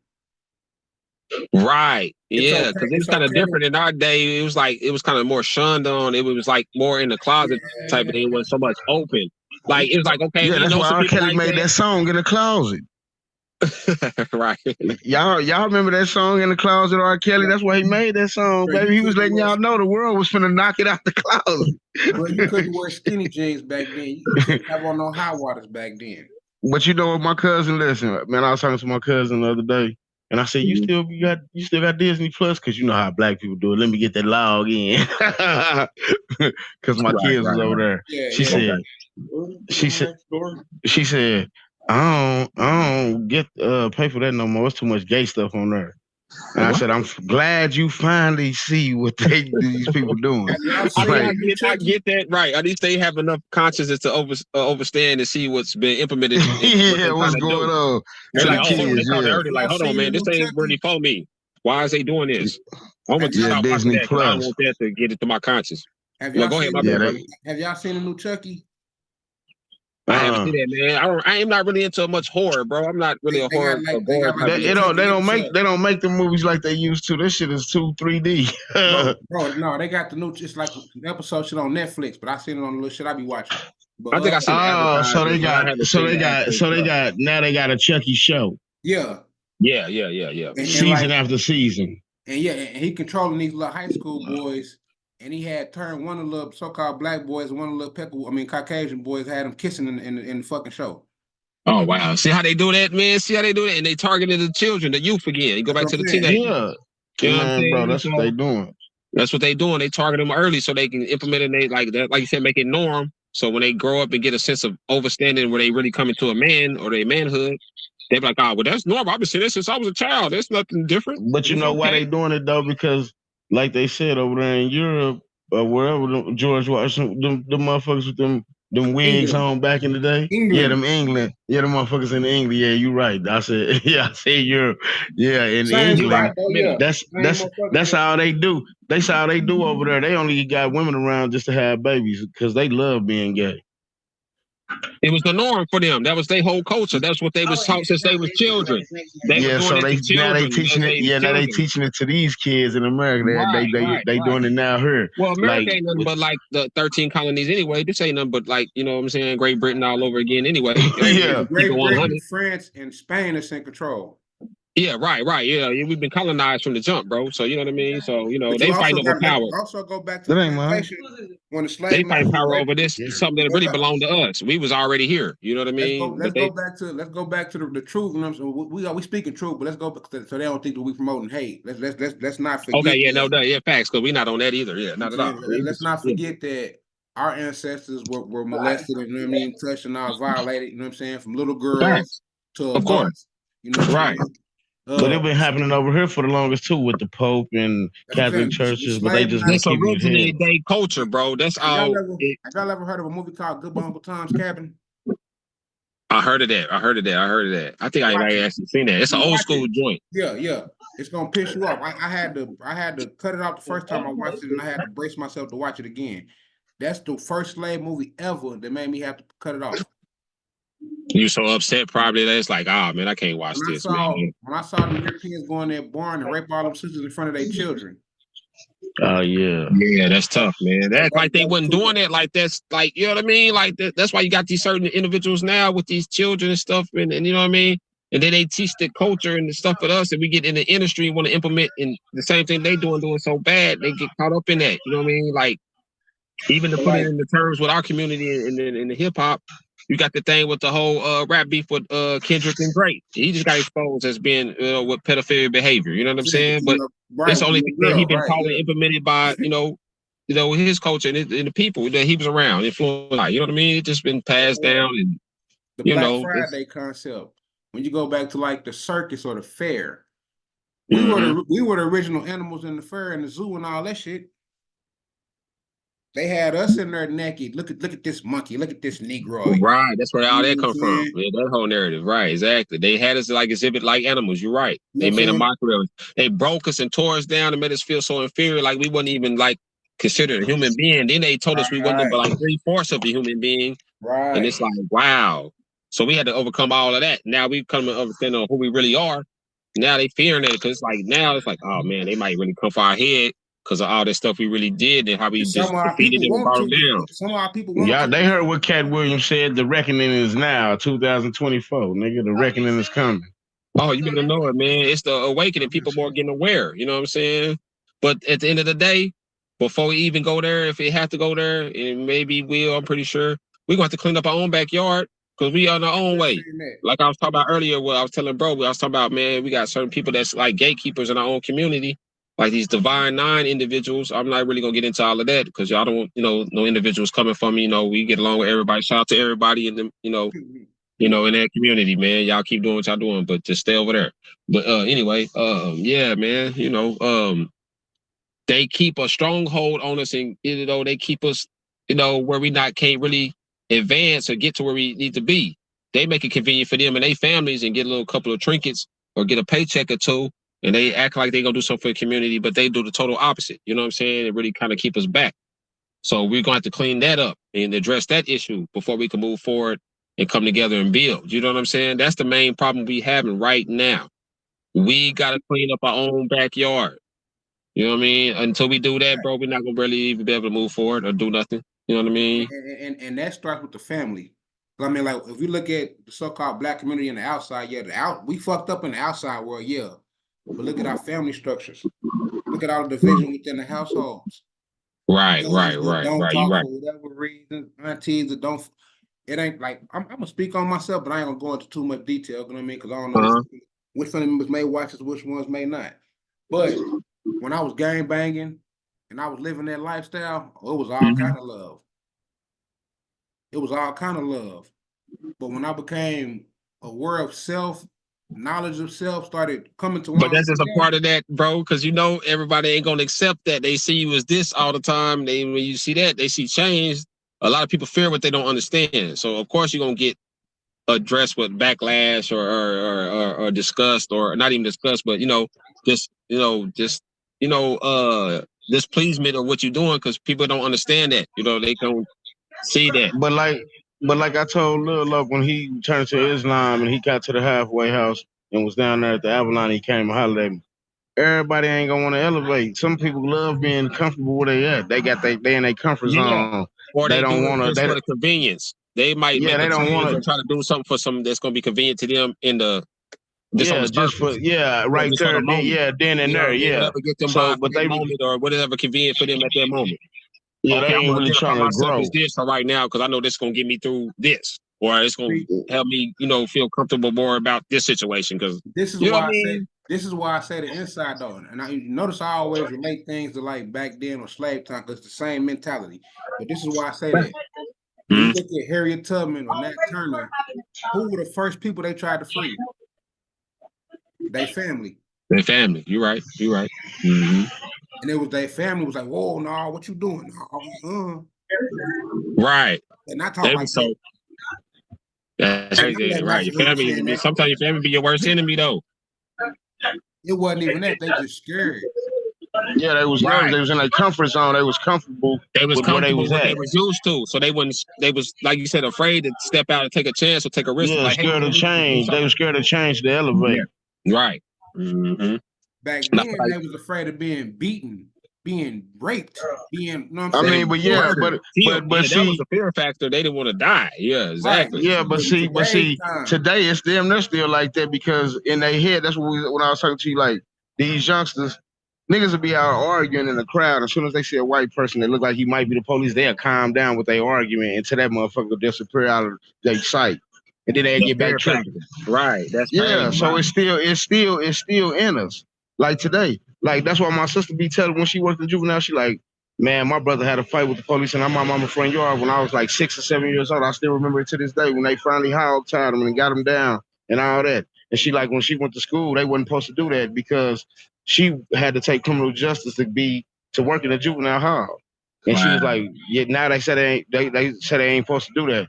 So you know what I'm saying? It was like back then they used different ways of force to try to put fear in you, try to make you scared of them and make them so they'll be like, oh, I'm the man. When you see us, put your head down like your people used to do and all that shit. Nah, so it's like that's why I used to tell them youngsters when I got out the pen, like, y'all ain't shit like me, nigga. I was running into the police, tripping and all that shit. Slim will tell you I stayed in and out of the motherfucking juvenile when I was a kid. Shit, niggas be looking for me in the hood. Niggas be looking for me in the hood, and I be on vacation.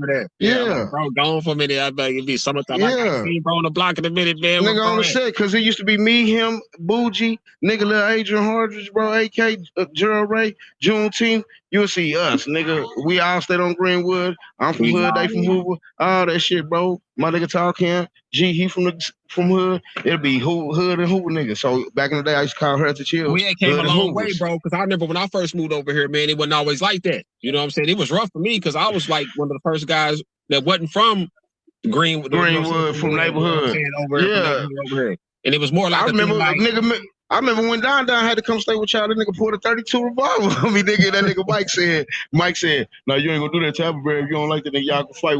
But then after that, me and Don was cool as hell after that, bro. Exactly. I used to be on 5-7 fucking with. I used to be all on 5-7 and all that shit, nigga, fucking with them niggas on God.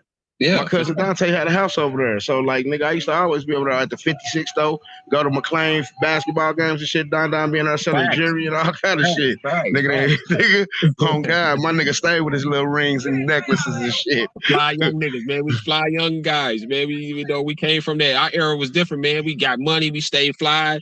And we had before we shoot a nigga, we'll fight niggas, and then we'll end up be cool. Yeah. And then it be cool. We end up being cool after that. Then the homies be like, "Oh, why you fucking with them niggas, like that. Nigga? Cause nigga, I know that nigga gonna fight." We have backlash from our own homies and our own turf or whatever, because we were fucking with other people. Like, man, expect us to be on the same thing they own. Oh, we tripping with them niggas. We ain't mess with them. But like, man, that's my homeboy. He cool. He from over there, but we good. So it's like, bro, when I started telling Bougie them when back in the day when we was like in middle school, I'm like, nigga, y'all niggas green G-dubbing it and loving it, nigga, because y'all ain't from Greenwood in hood. Y'all G-dubbing it and loving it. Nigga, it's Greenwood. It's a Greenwood thing. That's what it was with us. That's what it was. Like, that's nigga, like, bro. Yeah. So, like, nigga, Tony Todd them used to be like, you don't know Hoover niggas from Greenwood. I'm like, nigga, my niggas that's from Hoover is from Greenwood, because they in the hood with me every day. They still home. We don't see you niggas. You niggas is in the studio, nigga. And that was my whole thing, bro. Like, y'all can't really press that narrative like that if y'all not really over here doing that. We here every day. Because when niggas would shoot, when I got out the pen, right hand of God, niggas shooting videos in the hood. Who called me? Bougie, nigga. Levi was calling me, nigga. We pulling up, but it was a little calico. On a gang, nigga. Like, bro, that's the type of shit we was on in our community, bro. Like, my nigga, Lil EJ, all my niggas and some of them, they all fuck with Bougie, Slim, AK, nigga T, all them niggas from Hoover, bro. But them, that's my circle, bro. Like, these is my niggas. We from elementary. We all grew up in the same area, though. I just told I can screenshot shit right now. I just told my little cousin, nigga, Lil DeAndre Woodard, nigga, Doobie, 5'4" Doobie, nigga, Roach little brother, my big cousin Roach little brother. I just inboxed him, was like, Greenwood Groove, nigga, get your money, bro. Get your money. You a Greenwood nigga, bro, but you from the Groove, so it's Greenwood. So now I'm finna start some whole other shit on these niggas, shirts and all, Greenwood Groove. Nigga, if niggas got a problem with it, nigga, I don't give a fuck.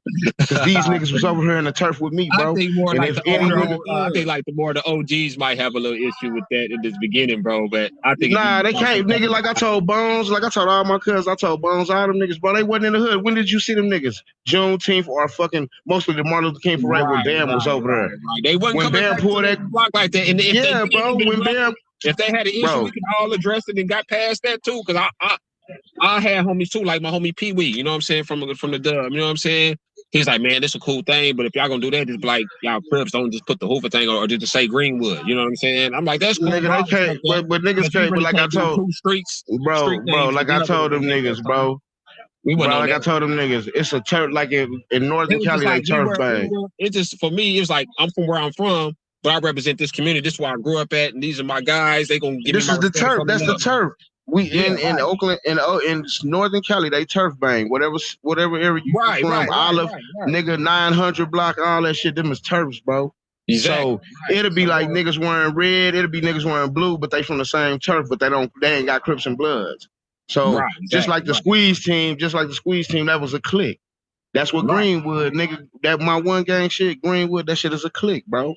It's like, nigga, so you can't try to make narratives for these niggas over here because they young shooters, the squeeze team, and they fucking with Bloods and neighborhoods and fire trades and all that shit. But then you got some niggas over here that lived over here on Greenwood, even though they from Hoover, nigga, since elementary, nigga. When Bougie first came to elementary school, 5th grade, nigga, he had a fight with Courtney Crenshaw. Courtney asked that nigga, what set you from? He said, Hoover. Them niggas was getting it in right in the art class, bro. I broke that shit up, boom, because the teacher was getting nervous. I made little Darren Walker kind of hold Bougie. Because he was a little short nigga. Yeah, he was a little short nigga, bro. Yeah. So we handled our shit like we supposed to handle our shit in the hood, bro. On God. When I walk around the hood, nigga, you gonna see Slim, Bougie. We all, nigga, walk to Ben Hill together, walk through the whole hood together, all that shit, R&R. Then they had homies from Hoover. They had homies from Hoover on Seminole. I mean, on, what's that street? Yeah, that's Seminole, ain't it? Yeah. Yeah, where Stutter Cuz them used to be, Sight them used to be. Like, if you would be around us and we was with our homies, they gonna give you the same respect they give us. They ain't gonna be like, oh, he from hood, we gonna get on him because he. No, ain't gonna be none of that. Yeah, nigga, I used to go to Sykes and them with them niggas and everything. Dog fights, dice games, all that shit right on Seminole, bro. You feel like Tecumseh, right around the corner from Tecumseh, nigga. Like niggas that grew up over there, it don't matter what set you from. We had Bloods that stayed in our hood. Guess who they gonna ride? One of my day one homies, man. We used to walk to R&R all day time, and he had his spot. He stayed over there. We used to walk. He be powder blue down. Nigga, I got on my little shit. You know what I'm saying? We walk to the store every day just like that. And that's what I try to tell them niggas, bro. Yeah. It's like in Heritage Hills, we had Antoine Youngblood and them, Richie Rich. We had some Bloods that stayed over there, and they used to tell their homeboys, you can't come over here tripping with the Crips because nigga, this is their neighborhood. We live over here. Real talk. So it was an understanding. Niggas had an understanding back in them days. Understanding. I think that's what's kind of missing too. We don't now, have that. The youngsters, now niggas is on drugs and they on these drugs, bro. Yep. They on these exotic ass drugs. They got these hormones in this food, man. They got the social media. It's kind of tricky, bro. Because back in the day, Slim, you could tell them, nigga, I was on that water. Nigga, I was on that PCP. Right. nigga, I had AK now. It was different stuff, yeah. It was different. Yeah, it was pure. It wasn't like it is now. Because when I got out, I smoked some of that shit with my little cousin, Lil Pit and them, and I told him, nigga, that shit ain't right. And then we bumped in the sailboat, and I said, yeah, he got some cool shit, but I'm cool on that shit because that shit ain't like it was used to be. Nah, man, it's tricky now. All this stuff is tainted, bro. You know, you got to be careful. yeah, I'm like, y'all niggas been watered down the streets and the dope and the drugs. Look at y'all niggas bad out here, man. You know, and it's really the government, man. But you know, it is what it is. Yeah. And then let's get back into that because y'all going kind of deep. You know what I'm saying? You remember we recording, so I mean, I don't give a fuck. Oh yeah. but like when I was on the run on my M1 from the country, I didn't call no hood nigga. I called that nigga Bougie, nigga, and told him because I had to get in the car with him. I'm like, bro, I'm on the run. I'm gonna tell you because nigga, whoop you been, but you got to put it on Greenwood. I didn't tell that nigga to put it on Hoover, nigga. I told the nigga to put it on Greenwood, nigga. He wasn't gonna tell nobody, and he didn't. So when I got out of prison, we had the respect where we could talk to each other and have it like that. We feel like, you know, we still won, even though we come from two different sides of the, you know what I mean? But it's really the same thing, bro. Me and bro was talking about that earlier, like how they had the division and stuff. It's like, nah, bro, we really the same thing. So how we gonna really be beefing? We going through the same struggle, and that's what. Night at your mama's house, or we didn't went to school together, bro. All that shit, all that type of stuff. Like, man, I don't really have no issue with you, so why would I be on that? I'm not gonna be dissing your section like that or nothing like that. You know it's like with the GDs, they got BOS, brothers of the struggle. That's the same. We all brothers of the same struggle. Facts. We all come from nigga poverty, Section 8, right? Housing. We all have been victims of brutality. So it's like. So it's like if you lived in a middle class neighborhood, you still had to have your own type of struggle. You know what I'm saying? Like we didn't. Yeah, that's what I'm saying. You know what I mean? We didn't really. But that's what I'm saying. We still had a struggle. You still had. We was just even with the poverty level. That's what they call middle class black folks. We wasn't under it, but we wasn't over it. Exactly. So when I got out of prison, and they try to put a jacket on my homeboy, a nigga that I call my cousin, nigga, because we grew up together from elementary. When he moved to the hood, say, oh, you better quit taking pictures with certain niggas, put them on Facebook. Who y'all talking about, Levi? I'm like, so I had to start breaking it down to niggas. Even his homeboys from Hoover. Nigga, this nigga could have told on me about an M1. Nigga. Right. And he ain't say shit. So when y'all show me some paperwork, then maybe we can look at it, and then they got this fake paperwork. Now they got it where you can make paperwork now. Make no fake paperwork. You can make so that's when it go back to what me and Akono was talking about, how people put stuff on the internet and it get somebody killed real quick. He was talking about the teacher. He was telling me about the teacher that had the girls taking his hair down or whatever. They have exposed him though. He is a weirdo. So I mean, I gotta take my. I didn't know. But they did have a video came out, you know what I mean? He had some shit where he was on some emo gothic freaky shit. Yeah. Yeah.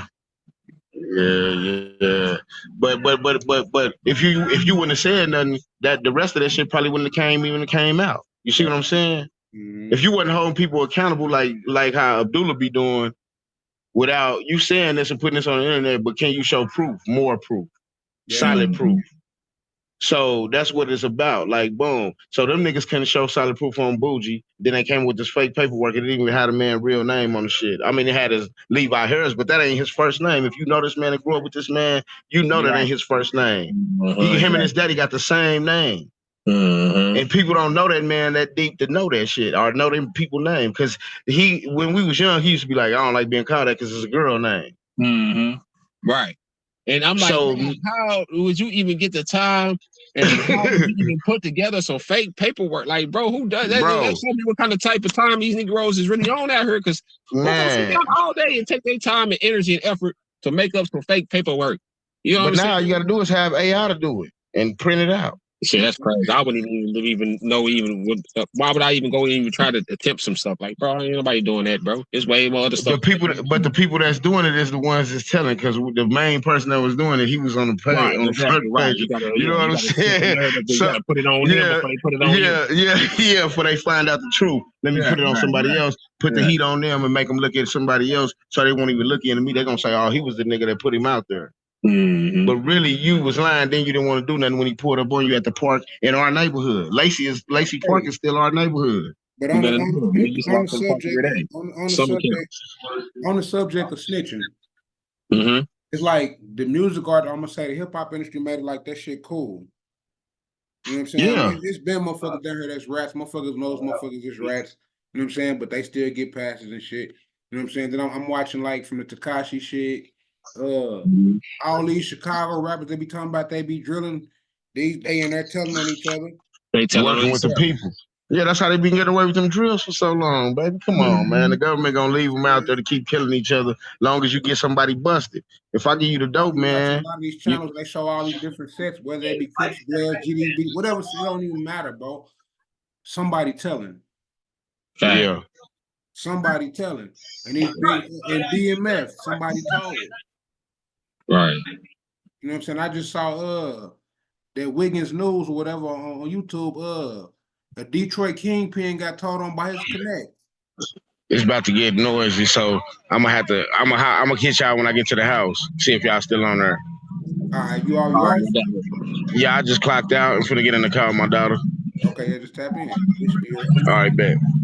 All right, peace, brothers. All right. Peace. Yeah, man. That's crazy though. I know with the whole snitching thing. What do you think about as far as like the snitching thing with like, let's just put it like in a town, like locally or in real life where we at. That's what I'm saying. It's a whole narrative. Like these cats be like, man, I be seeing a lot of stuff that be out there. Like, as far as the narrative is like, homies just hanging with rats and they know they rats and they ain't doing nothing to them and all of that stuff. And and it's just like y'all creating this whole narrative like it's a whole bunch of rats out here, but ain't nobody doing nothing. Y'all ones pointing the finger at them. What is y'all doing? Like, what is the purpose of you saying? Y'all are allowing this stuff to go on, and then you're not doing nothing yourself. I'm not saying like that's the narrative we need to put out there. Like there should be something done, but we already know what's up with that. But you know what I mean. But it's by design. But I think it's an inside job, brothers. You know what I'm saying? Brothers that's inside is putting that information out on social media. Right, you know right. What I'm saying? Just but I'm like, what avail? What is that gaining? Ain't nobody finna go handle their candle. Just like you know what I'm saying. So I mean, and then y'all about people is Let me say this. Either first. they don't know. If they do know, then that's maybe some other stuff. But because you asked what I'm saying, what's as far as the town? My bad. Go ahead. Yeah, go ahead. Let me say this first. As far as our generation, that wasn't allowed. We already knew if that was to happen, we knew consequences came with that. And it Come on, man, you better know DPs. It sure wasn't at all. You was gonna get a takeoff.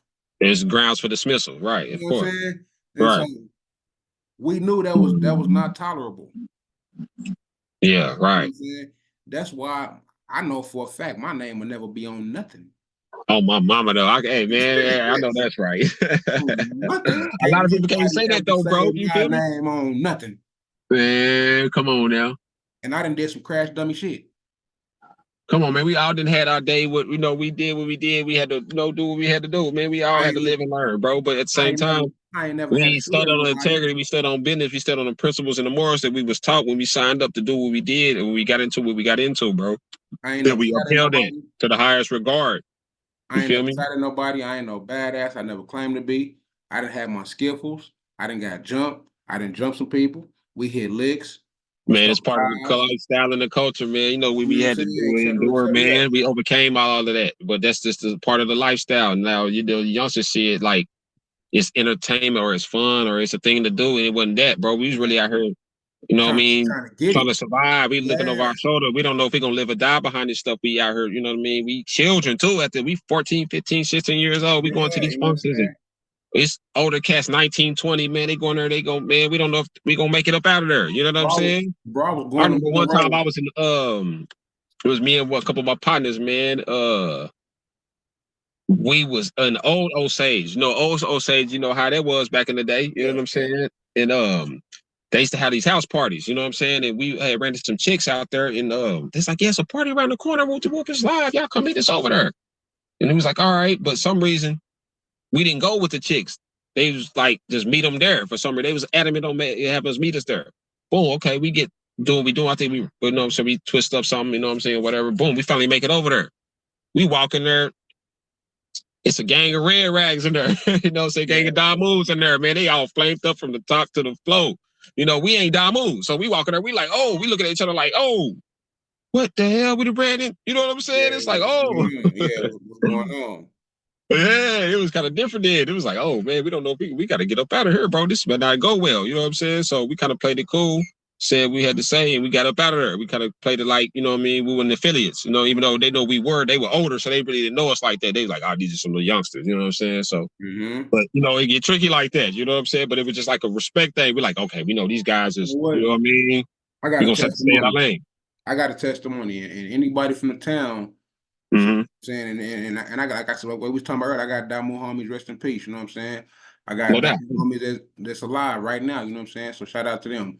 But shout out to Damus, man. Sure. There was a time in my younger days when I was set tripping. I ain't gonna say set tripping because I wasn't tripping like that. But when I was color banging, right? You know what I'm saying? I was always turfed up. You know what I'm saying? But me, the homie Dino, and my homegirl, I used to call her my sister, my homegirl Brittany. We got caught slipping at the car wash on Apache. Back in the day. And it was like 30 moves at the car wash. Man, it get tricky when you outnumbered, don't it? And then you still got to stand on business on who you are, what you repping, but you don't want to get to no conflict where it get ugly. You know what I'm saying? Hey, real story, bro. We made it about the situation. You know what I'm saying? Wasn't no tripping, but it almost.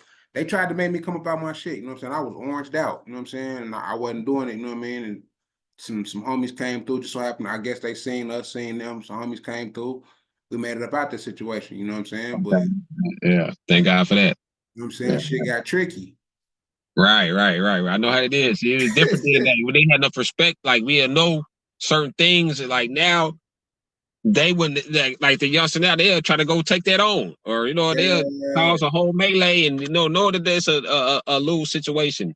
You know what I mean? It don't be for no gain. It's really just for some attention. Oh, we tore that thing up, or we ran into them. I get it, but I don't get it because it's not really the real reason what it was before. It's for. You know what I mean? It's like, oh, we just did that so we could be like, hey man, we was 3-4 deep, and we ran up on like 10 dudes. You know what I'm saying? The homies was walking the Haney's one time. They was coming from Comanche. It was the homie Costin and my little cousin Bud. The homies from 100. You know what I'm saying? Okay, no doubt. They saw a car pass by. Some cats flamed up. They banged on them. Okay. Not realizing there was 2 other cars behind them flamed up. Right. These brothers pulled up the Haney's 3 cars deep and put hands on the homies. Right. I'm talking about through one of the homies on the fire extinguisher. Like, you know what I'm saying? It get tricky. It do. It get like, and on my mama, bro, I'll tell you another story. And this is just, you know what I mean? Stories, you know what I'm saying? Situations. Yeah, it's war story time. We do the war story time too. They need to hear the war story sometime. Yeah, for sure. Yeah, and my homeboy Breon was on her. He'll tell you. It was me and him. You know, my mama stayed on Trey 9. So we used to always walk the golfs. And right. I remember one time the homie had his little red FUBU outfit on. And I told the homie, I'm like, hey, bro, you know the homies is tripping right now. Don't be need to change your clothes. He wasn't trying to hear me. Well, we just walked to the store, we good, blah, blah. All right, come on. Bro, my dead mama, free my big cousin C-Nut. Free C nut, man. Hell yeah. Sure, My no big doubt, no doubt.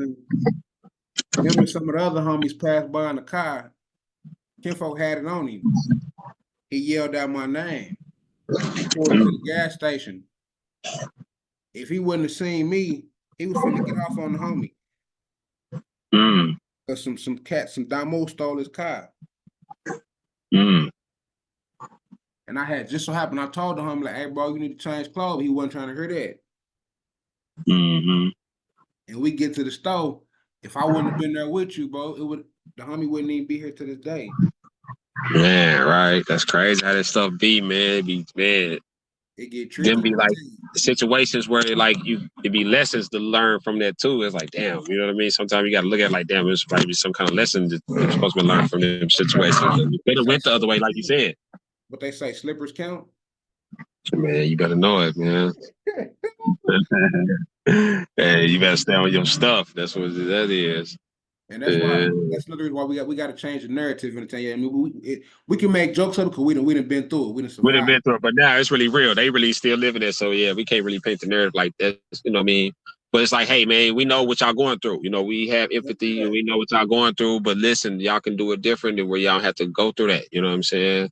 Don't think like, you know what I'm saying? I ain't never got caught slipping, or we ain't never caught nobody slipping. Yeah. It's a part of the life that we all have been there. You know what I'm saying? We gonna have the good days with it. It ain't a glorious way of living, bro. You know what I mean? It comes with all the nonsense, bro. It ain't no way to be. You got to be to have it like in a positive light, bro. I wouldn't say this is fun. Like you sign up for this stuff, you know what this come with the territory, bro. You got to be prepared to deal with that. You know what I'm saying? It ain't nothing that you want to be glorifying like, oh, this is the thing to do. I'm all over social media, you know, and I'm trying to be the biggest gangster, or I'm trying to, you know, be the hardest dude. Like, man, that shit come with it. Somebody gonna come see you about that, bro. You know what I'm saying? Because I remember when I was trying to rap back in the day, the shit I was saying the music, because I think I was banging on wax in the town before the homies was banging on wax. Okay, right. Okay. Before I repped in the set type shit, I wasn't dissing. Right. On the music, right. Okay. My cousin was like, bro, somebody gonna try to test you on what you're saying one day. Real talk, right? Mama, I wrote a song about this dude. He owed me some money, something. It was something but some money involved. Mm-hmm. And the same nigga I just mentioned that caught slipping with my cousin, if I wouldn't have been there, he would have got took off. This same nigga go tell the dude, hey, he wrote a diss song about you. That's crazy. See that how tricky that be? Right. Mm-hmm. And so one day, my cousin pull up. He served the homie was, you know what I'm saying, some pills or whatever back in the day and shit, you know what I'm saying? And my cousin pull out. Well, we sit there, we smoke a blunt first, but my cousin called me, tell me come outside, because the homie stayed next door type shit. And so we smoke a L or whatever. My cousin pull off. I get out the car, get ready to walk to the driveway. The nigga who the song was about, two other niggas hop out the car like, hey, I heard you wrote a song about me. These niggas been sitting there the whole time. That's crazy. This nigga done informed them and all this shit all in the same process.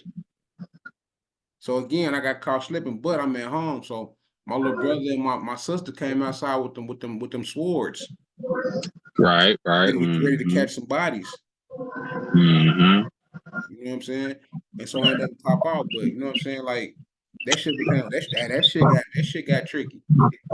Yeah, right. We gotta kind of watch that too. Like the with the music this day, we was talking about that, how they smoking the dead ops and they dissing the dead in the songs and all that, man. It's like we got to change the narrative and we'll be putting out there as far as that energy too with the music, because that stuff can come back, you know, and create the whole narrative and cause more destruction and division. And it's like, man, we got to do better as far as like the narrative we putting out there with the messages in the music, man, because that gets misconstrued a lot too, when people thinking that's the way it's supposed to be and that's what it is, and it's not. It don't really have to be that like that, because if it really ain't that, if it really is that, we're not gonna talk. What we gonna talk about, bro? We see each other, we gonna do what we gotta do, you know what I'm saying? Or whatever we run into it, you know, it's up. You know what I'm saying? I'm not gonna be on, you know, talking about all that. Cause like you said, you really ain't doing nothing incriminating yourself. So you could say you doing this and that, you got a problem with such and such, and then something happened. Do you think they ain't gonna come at you, look at you as a suspect? They ain't gonna watch the videos or that live stream or whatever you put out there on public record, on the internet, which the whole world can see. And they gonna use that as to their advantage. They gonna make you a suspect. You know what I mean? So why would you even do that? Like, you know what I mean? You got to be smart. We got to be smarter. You know what I mean? And just be more aware, more conscious what we saying and with our words. Our words is, you know, it's a powerful thing too, man. We got to, you know, we'll create that type of energy. Then all that it'll be around us. That death, you know, that if we keep speaking that type of stuff. Excuse me, bro. You good? That's that gas. I ain't even smoking, man. I waiting on my partner to pull up with something, man. I ain't smoked nothing since probably like earlier this afternoon, man. I've been kind of, man, it's been tough, bro. My allergies been kind of bothering me though, man. Just weather and stuff. It's rained and dry up and wind blowing and all this stuff, man. So That's what I'm but I'm saying. good. See, they'll say I'm a conspiracy theorist, but I know they up there messing with the clouds. Well, that's my Oh, theory. facts, man. Come on, man. You know, they put the chemtrails and they try to change the pollen levels and all this stuff with the plants, man. It's crazy, bro. Yeah. I seen something today when the news was talking about they got this white. If you see this white flower, don't get close to it because they got a poison type and there's a non-poison type. See? But like they know what the fuck they doing. You know, they put shit in certain shit, and if a person don't know what they're or aware of what they got or what they doing, they can get deleted. You know what I'm saying? Like, you know what I mean? So they know what they're doing, like you said. You know what I mean? It's tricky out here, man. You gotta be really aware, man. We gotta really get more militant minded and be more aware of really what's going on instead of what they put in front of us, man. We get distracted by the norm, the social media, the television, and all this stuff that they put in front of us to create a certain narrative to get us to move a certain way. And we got to be able to like, hey, man, that's what they doing, man. We gonna get away from that. We on our own wavelength. We not conforming to that. You know what I'm saying? From smallpox to Ebola, I mean, from smallpox to syphilis to Ebola to the mosquito virus to the mad cow to Boy, we so strong, bro. They got to come up with all kind of shit to try to take us out. Boy, they come with the disease, COVID-19. all this stuff. Boy, they still can't get rid of us, boy. We like bad roaches in a motel, man. We ain't going nowhere, man. We been here. We here to stay, man. You can't get rid of us, man. No matter what you put in front of us, man. Police brutality, cocaine, the drug epidemic, the homosexual agenda, no disrespect to the LBG community. Who you are. But all this stuff they implemented in us to try to get us to destroy us, bro. We overcame all of that and we still here. Like I was listening to the Pox White Man's World earlier today at work. And at the end when he say, it ain't us killing us, it ain't them that's killing us, it's us killing us. You know what I'm saying? He was like, I can't remember the last, but it's the speech that he talked about in the end. But he talked about that, you know what I'm saying? Like they're genocide, but don't become a victim in it. No doubt. You know right. And all and bro was passing dropping the jewels then. We like that how that music was. And I respect that man for the artist he was because he had the destruction music, but at the same time he would drop them jewels in there like, hey, it ain't all about this. I'm gonna throw this in here to take that too though, to grow with you. You know what I'm saying? If you listen to all of this thug life killing, we out here thugging, man, take this one with you too though. This is a little jewel that hey man, this, you know, you can get up out of this shit, man. Take that with you, man. Think about that while we listen to all the nonsense and the commotion. Take this little jewel drop in the music and take that with you. We don't have that no more. You know what I'm saying? Anymore. So it's like, damn, you know. But that go back to what we said earlier. Those who control the school systems, control the prison systems, control the music industry. Yeah, for sure. Definitely. Facts. You know what I'm saying? And so let's just look at hip hop. Because the music now is not hip hop. No, not at all. Pop is what I call it. It's more like a pop culture type music. That shit trash. I haven't listened to the radio station, bro, in over 5 years. I believe it. I don't either, bro. I don't like listen to the radio at all. You know what I mean? They gonna play the same rotation over and over, but the radio stations pay them with the program. It's programming. Right. It's programming. And they gonna play the trash music. Programming. Remember back in the day when Fresh Jim used to do the Make It or Break It? I don't know if they right. do it or not. But I mean, I was talking to somebody and I was talking about how I don't know if it was you, but we was talking about how they need to bring back the local artists. No, somebody else I was talking to may have been. But the local artists, you know what I'm saying? I did say something because I think we was talking about that. I said they do need to do that for local artists. Like the local artists get on there, they spin their stuff, and that way they can break the local artists. You know what I mean? And they can get their music heard. You know what I mean? And get more attention. Like they should do that for them. I think so. I think that'd be dope. They do it in Texas. You know what I mean? They play a lot of their artist music. They drop their exclusive stuff, and then you get a chance to the people in the town to say, hey, okay, we rocking with it or we ain't. And then you get your town behind you. Then there you go. You know what I mean? I feel like we need to do more of that, bro. But you know, these DJs, man, hey, man, you know, these people at these stations. I mean, I can't say because I don't know personally, They just but get a check, bro. yeah, you know what I mean. I don't want to discredit nobody for what they do, or they hard work, or what they do. They got to where they at doing something. So it's just like y'all in that position. Y'all could change the narrative too and give us a chance to, you know what I mean? Like, hey, we're going to do this, make it or break it for the local artists. You know, you can go in there and tell them people like, hey, we're going to do this on my show today. You know what I mean? We're going to, even like talk about local people that's doing stuff in the community. You know what I mean? Promoting local events that's going on, or local hairstylists, local barbers, local whatever. right. Be, Right. You know? Yeah. Just, get more attention to that. Yeah, exactly. More exposure to the town. Exactly. I feel like we'll build off of that, man, and go a lot further if we do that, man. We got to normalize passing the ball, man. I was telling somebody that the other day, we got to pass that ball, man. Hey, man, listen, we can't be afraid to give the person they flowers or try to help somebody else build, you know what I mean? That's what I'm saying. Give them to them, man. They doing their thing, give them their respect, you know what I'm saying? And then don't hold the information back. If you know you can give the information to somebody else to help them do their thing, get along, and be on the same level, pass the information on. Don't withstand or withhold the information. A lot of people be on like, man, they got the whole lane to do a thing, and they be like, oh man, shoot, I see you over there doing the same type of deal, but I ain't gonna let you get bigger than me, so I ain't gonna give you the information where you can grow. You know what I mean? Or I'm not gonna tell you. Or they to go the people ride that the wave with somebody else that's doing it, but that person that's doing it ain't even fucking with them like that. Man, ain't that it, bro? Right. You know, that's why I had to sit back and look at a lot of this stuff too, because like, man, I don't do the man member riding and all this stuff that these cats be doing around here, man. It'd be like they be starving for attention like the women, you know what I mean? And they not really gaining nothing out of it. You know what I'm saying? So I'm like, man, I ain't getting into none of that, bro. And then like we got so we got the artist, you know what I'm saying? And shout out to the brother, you know what I'm saying? I ain't pouring no salt on him. I ain't gonna say his name as far as giving him no clout or nothing, no attention. And I ain't even knocking him. But he has made it out the town. He's been signed to a major label. You know what I'm saying? And he could be doing something for the town. You know what I'm saying? And, right. Why you think that is, bro, like that? What do you think the cause of that is? Do you think he just feel like he don't owe anybody nothing here? Or do you feel like he just I mean, that's probably part of it. He Like, didn't outgrew people here. He don't feel like he had to give back because nobody really help him from here, I guess. I could see those being points, but at the same time, I think maybe in his contract, there's certain things he's allowed to and not allowed to do. Right. That could be it too, right? It could be a combination of all those things though, too. You know what I mean? So like it's just, but I mean, but at the same time, I mean, it's people that's in position here, like on Gilchrist Hills. There's people. Man, there's so much money around here and people with opportunity and being in places. Man, we had NFL players here. We got NFL players here still. We got entertainers, all that, man. You know what I'm saying? Yeah.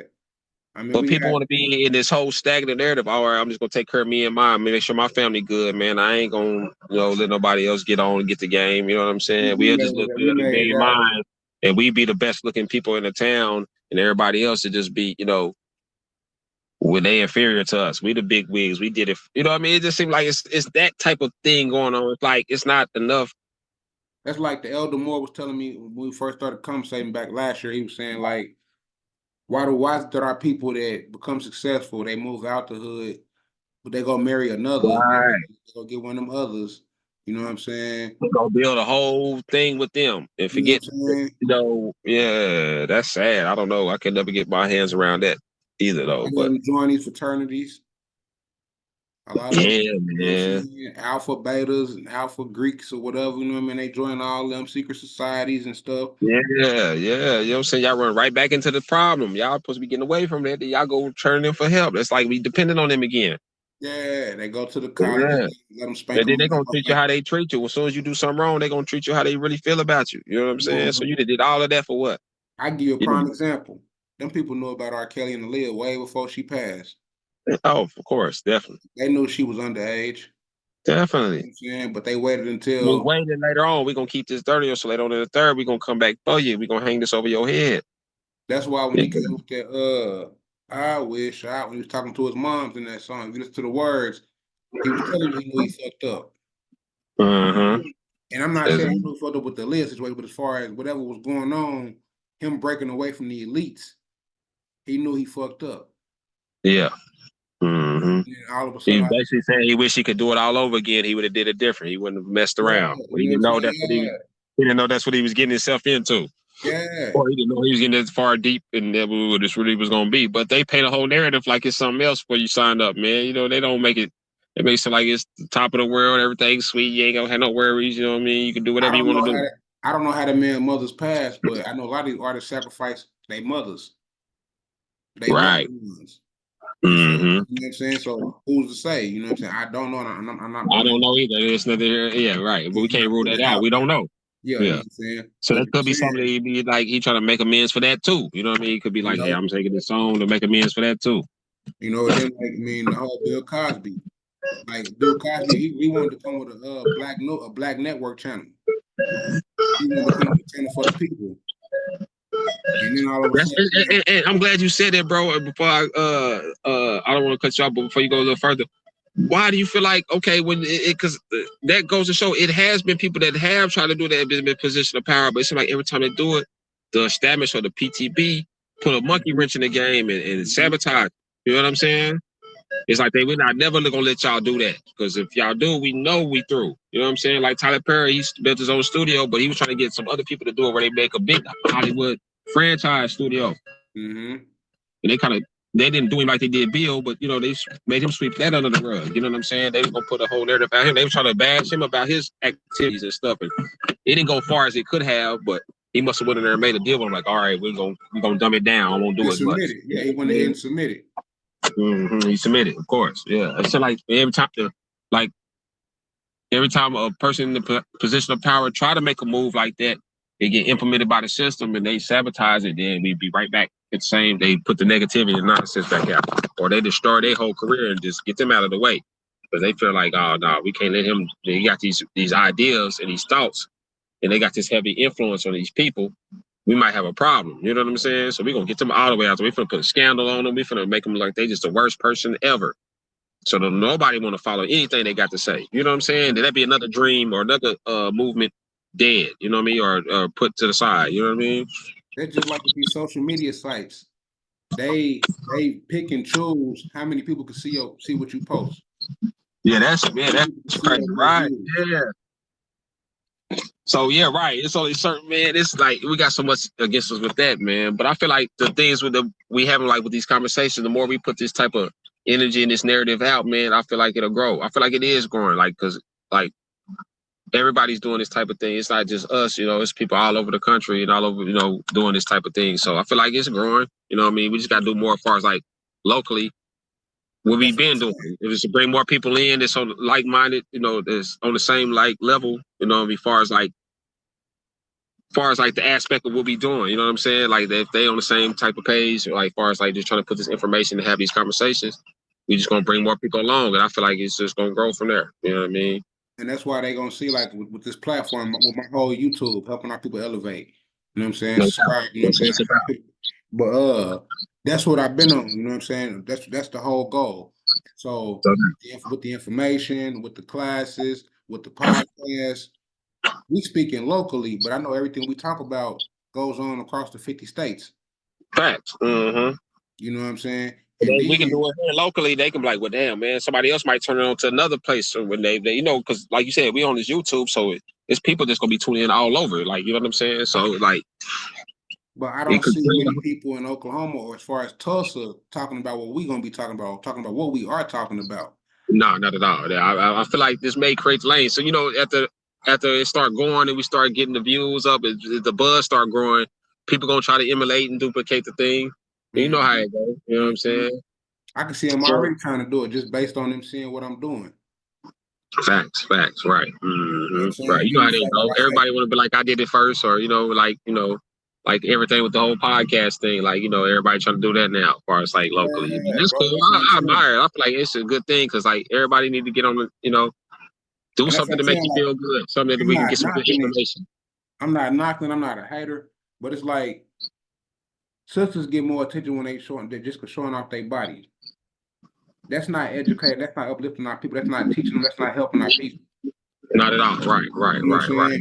Then you got the brothers that's doing it with the with the rap scene, and respect to that, I ain't knocking it either, but that's still not helping our people. That's still not uplifting our people. That's not making a change. I feel like we got to put a more positive narrative in the music. We can talk about the struggle, but we can talk about how we gonna overcome it, how we can change.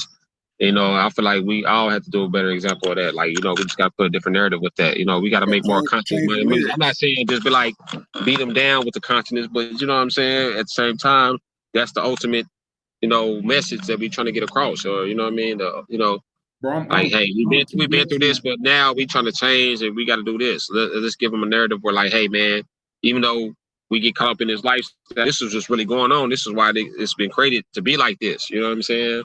I'm gonna keep mentioning Doobie's systematically trapped. Doobie Low systematically trapped, and he go by Doobie 7 now, but the reason why is because that whole album, bro, he talk about consciousness, he talk about what's going on in the community. Bro, not on that gas stuff on that album. That's dope. That's growth, man. You know what I mean? That's bad. The brother probably was reading a lot of books when he was in there, and he got some knowledge. You know what I'm saying? Through the first couple years of me, him sitting down building, me being on the more science, he started looking at a lot of information I was passing down to him. Okay, no doubt, for sure. And bro started like, damn, this is what they've been hiding from us the whole time. Started dissecting that stuff, man, and then knowledge grew in it, man. And it started something. It sparked the fuse. It sparked the fire, and he like, oh man. And you know, once you start learning, you want to learn more. You want to know more. You're like, damn, man, because it's like the more knowledge you get, it's like, damn, it's giving me power now. Like I know who I am. I'm somebody. I know I can take this and, you know, I can do something with this. You know what I'm saying? I'm not what they told me. Exactly. I'm not a victim of the system. I'm not a slave to the system, or I'm not who they thought I was. You know what I'm saying? Or who they told me I'm supposed to be. You know what I'm saying? And I'm that free robot in the iRobot movie. Right. It kind of gives you some sense of like okay, it's like, damn, I see what everybody, and then I'll be looking back at how everybody's still kind of stagnant and still caught up in it. I'm like, damn, it's all right. I can kind of sit back and look at like, dang, I finally broke away from some of that stuff. I could like, man, I can't go back to being like that. And I'm like, damn, I wish I could help these people because they still lost. Like, bro, but everybody ain't gonna be able to get it though, bro. I remember, bro, like when I used to drink alcohol real heavy, I don't drink no more, like, you know what I'm saying? But when I used to drink clear, brown, flavor, it didn't matter what it was, I could just drink it. And to where now it's like, when I meet a woman, I don't mind a casual drinker, that's cool, I don't mind that. But a woman that drinks on a regular, like daily basis, that's a turnoff to me. Yeah, for sure. My pet peeves is the cigarettes, you know what I'm saying? Because I used to be a smoker, I used to smoke tobacco, but now I be seeing women, and you know what I mean? Each his own, everybody gonna do what they do, I ain't knocking it, but my thing is like, man, the cigarettes. Like, I can't stand the smell of it. As soon as I see a female spark up a cigarette, I'm like, that's it for me. I'm like, no. I don't care if you bad or you cute with this thing, walked in the room. As soon as I see you light up that square, I'm like, oh, yeah, I'm cool. I might would have hollered at her, but nah. Yeah. A lot of the sisters I be around, they don't smoke tobacco, so I'm cool with that. They just smoke their ganja. But they like to drink. They drink like a motherfucker, though. They ass like to drink. Right. That's a thing, man. Now you talking about that, man. I'm gonna go downtown tonight, man. I'll be going downtown. I'll be doing my downtown functioning, man. And boy, they be in there lit. You be careful down there, cause that shit 2 weekends ago. Oh yeah. I heard about all that, man. I was supposed to go that night and I didn't make it, man. I was drinking. That's crazy how that be working out sometimes for you. But anyway, it's healthy. I ain't promoting no alcohol use or no heavy alcohol use. But you know, anyway. I know about that. I know it got real tricky, and you know, I know they out there own people now because of them type of incidents like that. But they been on that though, you know what I mean? So you just got to know how to bob and weave. I mean, I know where to go and not to go, and when to go and when not to go. You know what I'm saying? Like I go on a weekday on some dry stuff. You know what I mean? I ain't going on no Friday night. You're not gonna see me out there in the corner of Elgin on Friday night. You know what I'm saying? You're not gonna see me at certain places on a Friday night. You know what I mean? Or Saturday night. I'm not doing that because we done that already. Too old for that. Yeah, facts, bro. Yeah. Yeah, man. But we've been on here 2 hours. I think we got a good build in tonight. No, definitely, bro. I'm with it, man. This is dope stuff, man. We're gonna keep it going, man. I wish you much success, man. We're gonna keep doing this thing, keep it going. Hopefully it build and grow. We're gonna get some more of the brothers over here, and we're gonna get some more dialogue. And hey, man, got a beautiful thing going right here, man. What's your YouTube channel? Thugtown TV, man. I'm on Instagram, Thugtown TV. Let's see. I got Twitter. Scotty Slim though is about Twitter, but I still got some of my stuff on there as well for the YouTube channel, man. YouTube channel Thugtown TV, Instagram Thugtown TV. You can email me thugtowntv918@gmail.com. Yeah, man. I'll just be out here, man. You catch me out here, man. I'm available to work, do anything, man. You know, we working. That's it, man. So we're gonna catch y'all on the next one, man. Be looking for another community convo from the 918. Tulsa, Real Black Wall Street. You know what I'm saying? Keep your foot to the sideline because this shit gonna get real. Peace and love. Northside Worldwide. Peace, brother. All right, peace, bro. Yeah.